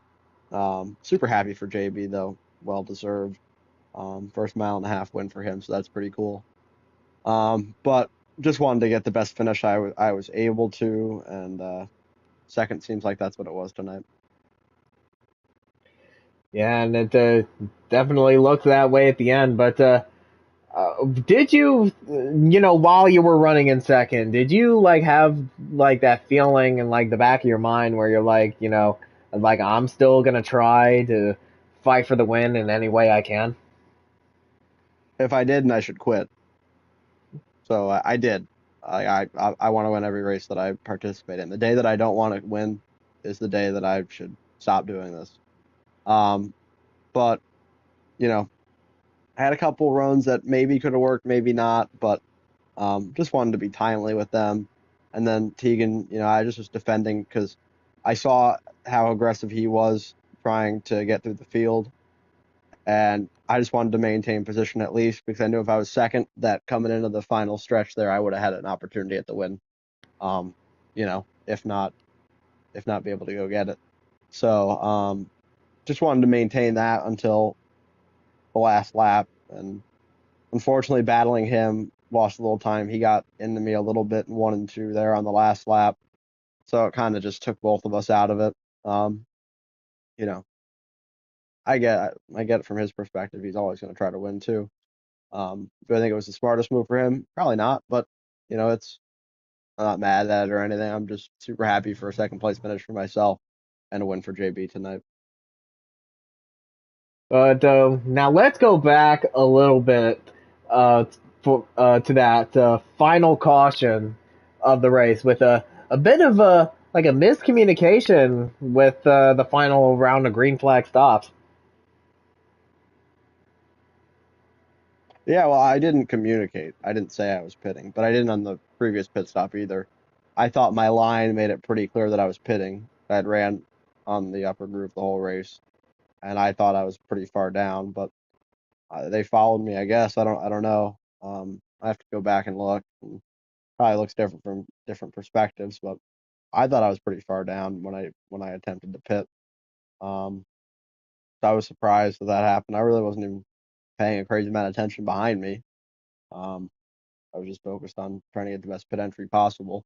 I thought the way I had taken the corner, it was the same indication that I had made, the previous stop. I didn't say anything either for the first one. That worked okay. I have to go back and look at it. If it's my fault, I'm sorry to those that are affected, but I'll have to go and look back at that and dissect what really happened there. So we are getting down to the nitty gritty when it comes to the regular season. Next week we have Pocono, which is essentially Tegan's place, as he's pretty much won every race there in the Cup Series since his first, set of Cup Series races. So, what are you and Hendrick Motorsports going to try to do to make sure he doesn't win another race at Pocono? I mean, it's not trying to stop him. It's just trying to be better ourselves, at least for me. I'm not going to do anything crazy to try to stop the guy from winning. If he has the fastest car, he'll probably find a way to go win. I'm just going to do the same process that I do every week, go through it, see what I got. If it's enough and we're able to, shock the world and beat Tegan at Pocono, that'd be wonderful. But, a lot of, you can second, third, fourth, fifth, those are good spots to finish into. And, him winning races doesn't really kill me because he's got such a playoff point advantage. He can coast to Homestead.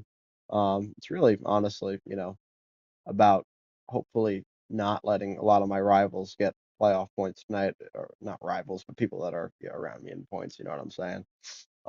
But yeah, just gonna go through the process, do what I usually do.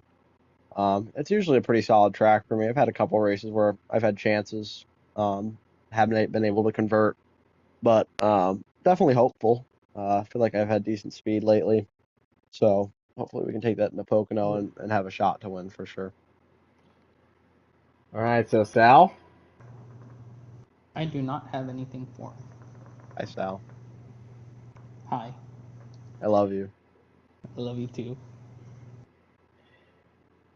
Well, that was definitely something there, Sal. Because that is your man. Oh, I'm everybody's man.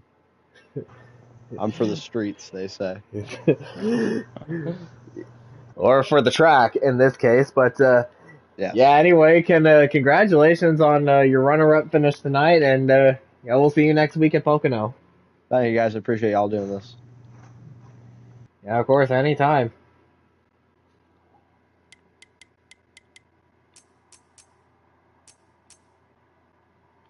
So we will bring in Tegan Jones.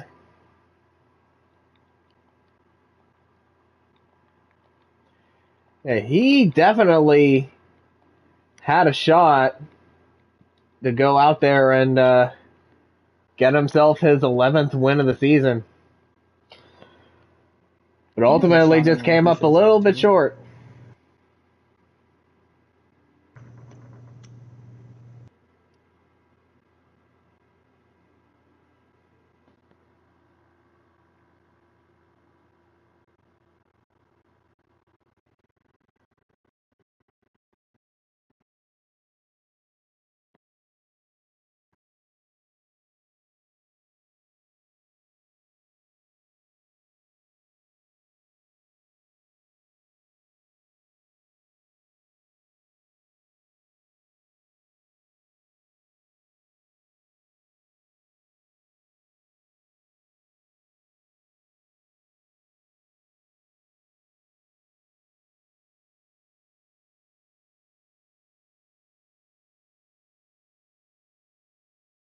I'll go ahead and send him another invite, but he may not be available. He might already gone offline, but I'll send him another one.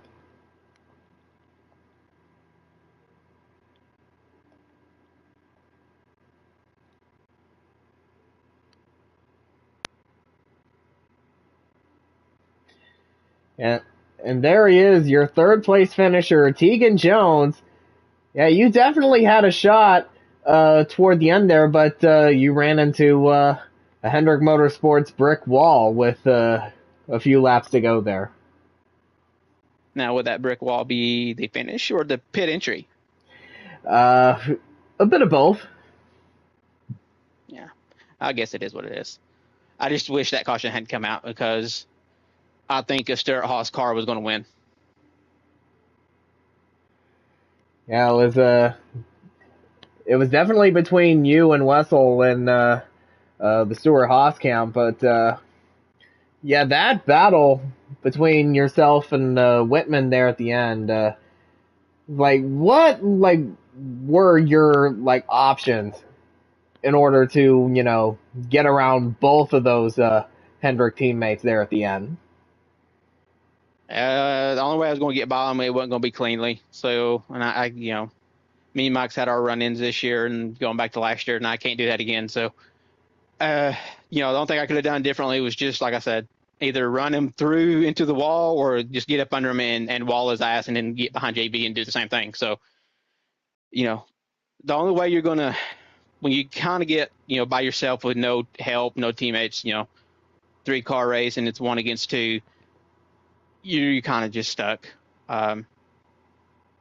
You're, looking for runs on the straightaways on the front stretch, while they go to the apron and stuff, and then, they get blocked. So there's not much you can do. Me and Wessel was doing it, before he got separated from me. He was, getting 1 car, a lap, picking them off. And it's just, I just wish we didn't have the yellow. It was 4 Fords against 1 Chevy, which, the Ford thing wasn't the issue. It was going to be a Stuart Haas car was going to win that race. I think it's just in my personal opinion. I think 2 of us definitely had the fastest car tonight. I didn't listen to the interviews for the first 2, and they may think they had the best car tonight, but I'm gonna be honest with you. I think it was me in the 41. So, and the 14, Ron was, he was there with Wessel on the pit cycle and pushed him up there too. So,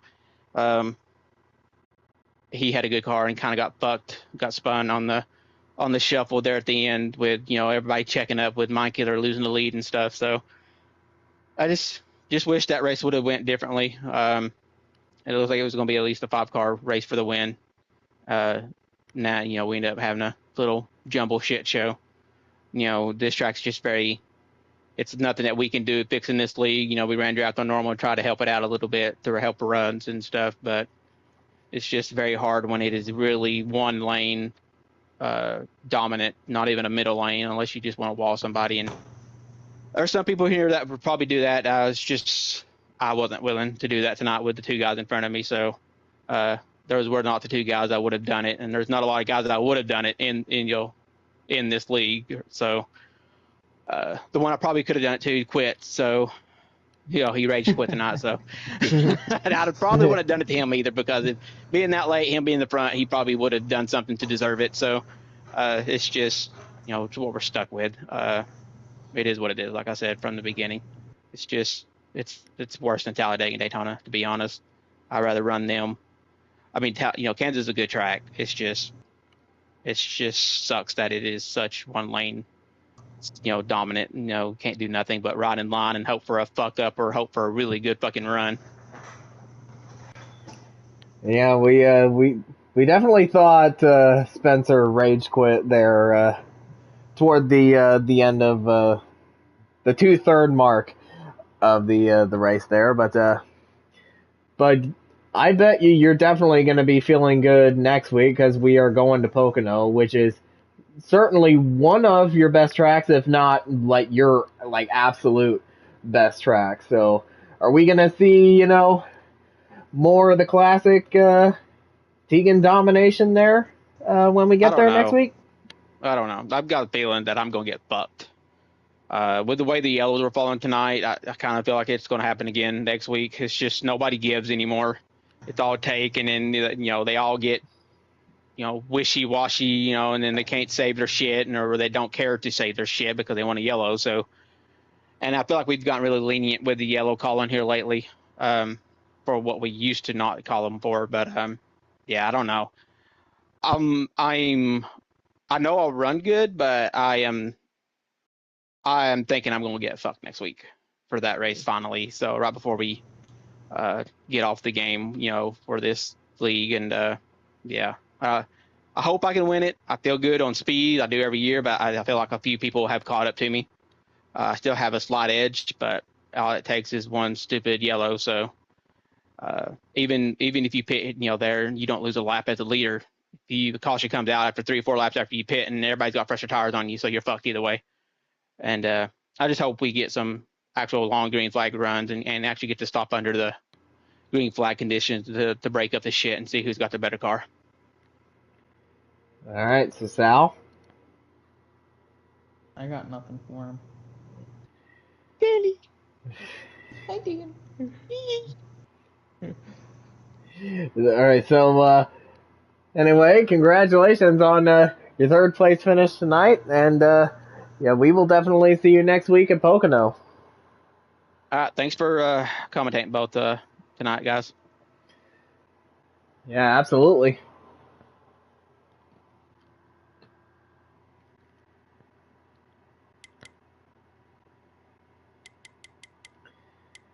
All right, so now we will bring in our fourth place finisher, Michael Fox. Of course, he started on pole with a new track record being set. And he was out front for pretty much the whole race, and because of that, he was able to walk away from Kansas with the top 5. Yeah, strong night for him. Probably not the result he was really looking for, especially given how that first stage played out.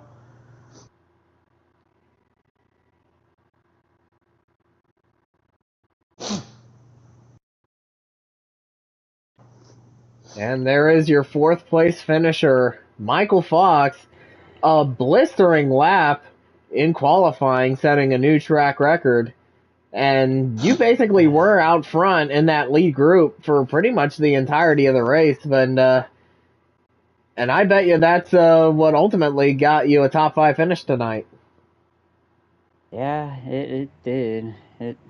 I mean, the way the race was going out with the cautions, I was going back and I was going back up front. And then before that last caution, it was just a 5-car breakaway. It was gonna look like a 5-car finish of me, Tegan, Wessel, Mike, and I forgot who else was there. But it was gonna be one of us 5 in that group until when we was entering pit road, and then the caution got thrown out, and I came out being the leader. Did all I could to hold the lead, but eventually JB was gonna get around me, and he eventually did and got the win. I would say good win on his part. Yeah, what was like the biggest catalyst for not just yourself, but everyone in that front group in trying to get themselves the win tonight?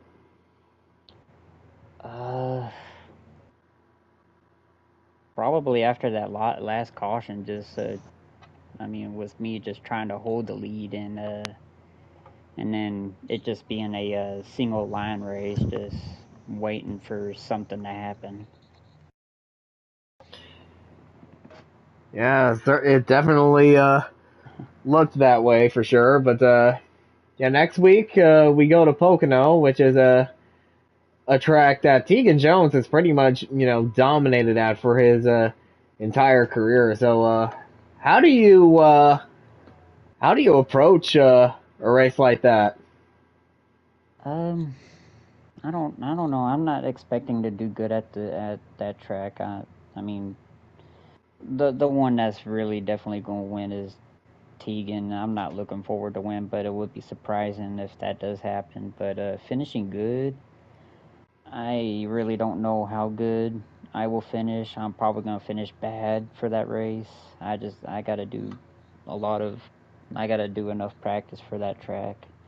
But here lately, I kind of been running better here lately, but I still don't know how good I'm going to do for that track, but I'm going to give it my all.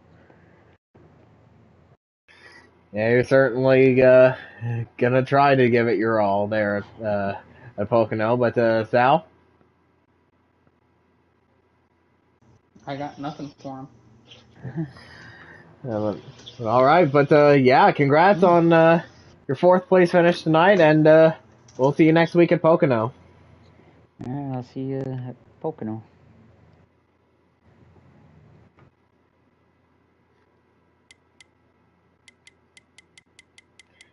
So we will have one more, and we will call it a night, and that is 5th place finisher David Wessel. Yeah, and it definitely looked like at one point in the run there he had the car to win, but ultimately it didn't go his way. But there he is, your 5th place finisher, David Wessel. You know, toward the end of that race, especially before, that final caution, it looked like you had the car to, go out there and win and, of course, go back-to-back at Kansas. So, take us through the end of the race there, because I know it was a pretty crazy one. I felt a little bit better than I did last year. I know a lot of the field had caught up, though. But yeah, it looked like Mike tried to kind of take the strategy that I took last year to win the race of kind of short pitting a little bit versus the pack. He wasn't really able to hold the gap out like I did last year, though, and then it caused a situation we were all in a line on different tire strategies, and then he didn't call out when he was pitting, so just wrecked everybody. But we are here, I guess. It's frustrating to have a finish like that when I had a fast car, because it's kind of reminiscent of Charlotte earlier this year. So, but it's whatever, I guess. And now we know that you definitely had a fast car tonight, because the first pit stop you made, or one of the first pit stops, you got nabbed for speeding, but you were able to stay calm and work your way up through the field, and that's pretty much how you almost won the race. So did you feel like that your car was fast enough to like really challenge for the win there after that? Do. Yeah, I think it was fast enough, and I think even still after the pit road incident, that it was still fast enough. I had gotten up to third. Me and Tegan were kind of dicing through the field there, and got fenced by the 22, and then I think the 48 might have gotten into me a little bit, and then got fenced by the 22 again. So it never really worked out. Yeah, and unfortunately had to end like that for you, especially after you had the speed to go out there and win. But of course, next week is Pocono, as we are getting toward the end of the regular season, thinking about the playoffs.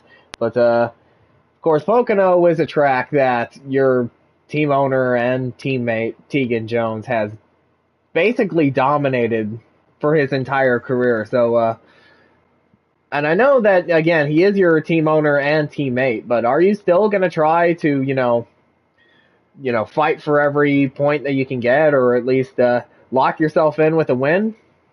Well, I think points has been out of the question for weeks now.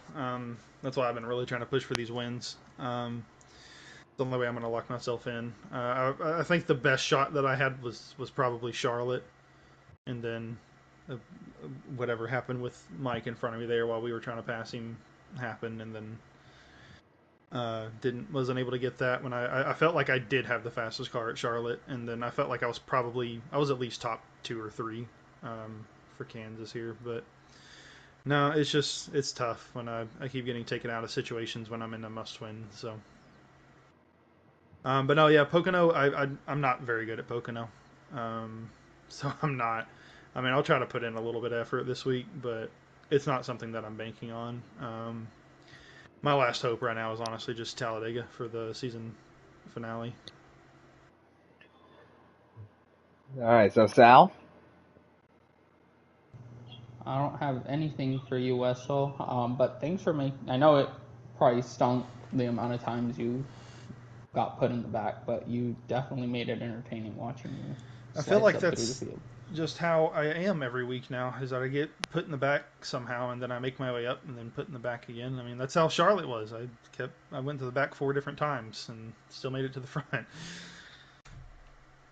But no, thank you guys.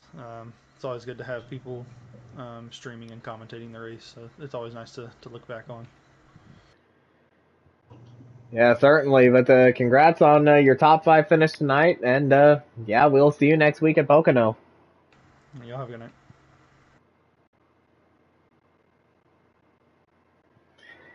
All right, so that will do it for tonight. So Sal, final thoughts on the race? Like, what did you think of it?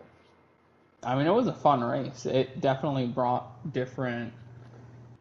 I think we had like a decent amount of different players. While it does feel like Mike led the majority of it, you definitely saw your people who had the car to move up through the field, especially at a track like this where it's so difficult to pass at with it being a single lane. Like you had your Tegan, Mind Killer worked his way back up, and obviously Wessel just making it interesting to move up there. And then just the way the cautions fell and strategy looked like it was going to play out. I think either result, if that late caution doesn't happen, either result, I think we would have had one heck of a finish. Yeah, definitely, that final caution, with that pit road miscommunication on Whitman's part there, it definitely played a factor in how the race ended. But ultimately, it was Jared Haw getting his 3rd win of the 2025 season, and essentially like completely locking him in to the playoffs, or at least locking him into I believe the 3rd seed at least. But yeah, such an awesome job, an awesome performance from him. But before we look ahead to next week's race, up on Wednesday, if I can find the right date, but the midweek guys on Wednesday are going to be doing a little road racing, as they're going to take the Xfinity cars to Watkins Glen. Should be like a fun race there. Watkins Glen is always a really fun road course to race on, no matter which series that you choose to run it on. But of course, next week for the Cup side, we have the final 4 races of the regular season with Pocono Raceway next week, the Tricky Triangle. That should be a pretty good one there too. Of course, we're more than likely going to be seeing Tegan Jones get another dominant win there. But anyway, thank you all so much for watching tonight. Don't forget to like the stream, subscribe to the channel, and we'll see you on Wednesday for midweek at Watkins Glen. If not, we'll see you next Sunday for I believe it's the 4th to final race of the Cup Series regular season at Pocono Raceway. But until then, have a good night, everyone.